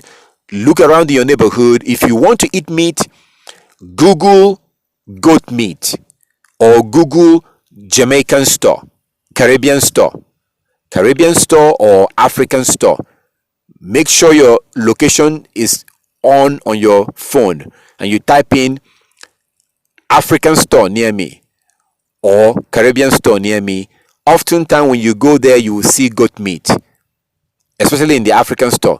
You buy your goat meat, you can use that as your meat. Stay away from cow meat in America, because they're being forced to eat corn. In Africa, you can eat cow meat. That's fine. So don't be someone that say that I'm not going to eat meat anymore. No. Deuteronomy chapter 12. Deuteronomy chapter 12. The Most High said that we can eat meat if we want to. If you want to eat meat, eat meat. As long as it's not sacrificed to the Most High, you can eat meat. That's fine. There's nothing wrong with that. So that's basically it. For those that do have questions relating to this, you're more than welcome to call me anytime. Start keeping the law. You have to start keeping the laws and the commandment. You have to start keeping the laws and the commandment. If you don't keep the laws and the commandment, you will not be able to benefit from these things. And before you realize it, and by the time you realize it, it becomes too late. Because did you know that by the time people realize that they're sick, it's already too late. They're already sick. By the time people realize that they have cancer, they already have cancer. You can't prevent something that is already there. Living this lifestyle, fasting often, no longer eating 3 times a day and eating twice a day and possibly once a day or twice a day. And if you're going to eat whatever, any other thing, let it be like banana, apples, oranges. There is no way you are going to eat 7 different apples and your stomach will not be filled. That's what I meant that I use them as food. I use these things as food. I eat them like food. So if I'm going to use an orange as food, I will have like 8 or 9 oranges. I just sit and just keep eating them. By the time I get to the 6th and 7th and the 8 oranges, my stomach will be filled. My stomach has to be filled. All those water and fiber, it's all over my stomach. I'm filled. I use them as food. I still eat food. I still eat goat meat. I still eat regular food. But right now, more than 50% of my food right now is just, again, I'm not saying it so you can go do it. You might not be able to do it right now. Most of my food right now, more than 50% is this. So, and this is what the Most High call food. Of course, beans is a food. Rice is food. Because what happens is that sometimes people are too extreme. You have vegans or people who are too extreme and they're like, oh, real food is just, apples and oranges. No, no. The Most High also gave us beans, rice, yam, potato. These are all food. Onions. Just cook them yourself. So all praises to our Heavenly Father. Fast, fast, fast, fast. Learn how to fast. Change the way you eat. No more 3 times a day. And just wake up in the morning, fast from morning to like 2 or 3 or whenever you want. Once you start fasting, your body will begin to burn those energies, those fat that you want to get rid of. You can never get rid of those fat by going to the gym. They're lying to you. They're taking your money. It's not going to happen. It's not going to happen. Let me close by telling you this. I used to, there was this man I used to see at the gym. Oh my goodness. He came almost every night. Almost every night. And he has, fat on this side of his stomach and fat on this place. And he will walk out and walk out and walk out and walk out. And those fat never goes away. Now, that fat could be gone. You could get rid of that fat within like a month or 2. It will be gone. That's what I meant when I saw that sister. I'm like, I could help this sister, but I'm not going to help you if you don't want to keep the law. The Most High will not help you. The Most High will laugh at you if you don't want to keep the law. Now, let me mention a scripture and see how you see this scripture now. This is a scripture that you're familiar with. And that is the book of Hosea. My people perish for lack of knowledge. Because you have rejected my law, I will also reject you from being a priest for me. My people perish for lack of knowledge. The people you're going to help you, they themselves, they need help. They're just faking it. They're faking it. They need help. These are not real doctors. Doctors in the world are not real doctors. They need help. They don't even, oh my goodness. I know you think I'm crazy. They don't know what they're talking about. How can somebody who is helping you himself, they have health issues themselves? These health problems are preventable. Of course, we have a human body. Our body was never designed to last forever. But your body can be maintained to be strong and healthy at the age of 80, 90. That's possible. The Most High said it. If you keep my commandments, basically, if you serve me, I will give you long life. So, and that's the bottom line. Keeping the commandment, start fasting. I will like you to implement that. Choose the time period that you want and go from morning till 2 or whenever and then you can eat in the evening also if you want. The ideal would be to come down to once a day, maybe once a day, like in the evening, but in the morning, or don't do it in the morning, like in the afternoon. You can eat some apples or whatever natural that you want to eat, carrot, whatever works for you, carrot or apple or whatever. um, Stay away from berries. Berries, if you live in America, don't eat berries. Stay away from that thing. Why? Because it's so delicate, so so delicate, and the chemicals that they're using to get rid of the weeds and all that stuff, it easily berries get easily contaminated by those kind of nonsense. So I wouldn't eat berries. It's just too risky, too complicated, too delicate. Stay away from berries as much as you can if you're going to be eating natural things. So fast twice, start with eating twice a day. If you can get down to eating once a day, take a picture of yourself. Um, Take a picture of yourself and keep it, private, and weigh yourself, write down the weight, and make sure that you take that weight away from you. Take the weight very far away from you. And then you wait. After 1 month, you weigh yourself again. And you put the weight away again. Don't weigh yourself every day. You are going to go crazy because you will feel like it's not working. The goal of this is to have a healthy lifestyle. That's the point. And avoid heart attack, diabetes,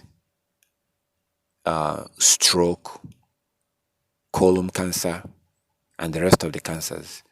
When we do this again, I'm going to get into, I may discuss more about the things that you eat that can cause your body to become too acidic. Your body is not supposed to become too acidic, but we eat things that are too acidic, and they do make our body to turn to become. You can end up suffering from acidosis, which now prepares your body and keep your body ready for cancer. All these things can be avoided if we keep the law and we don't eat like the Gentiles. Daniel was in Babylon. He refused to eat like the Babylonians, and he looked different. So, all praises to our Heavenly Father. The law, the law, the law, the law. We have to keep the law. That is the key. That is the solution. If you don't keep the law, you're wasting your time, and the Most High will not heal you. Rather, He will make you to become even more sick. And that's it. So, all praises to our Heavenly Father.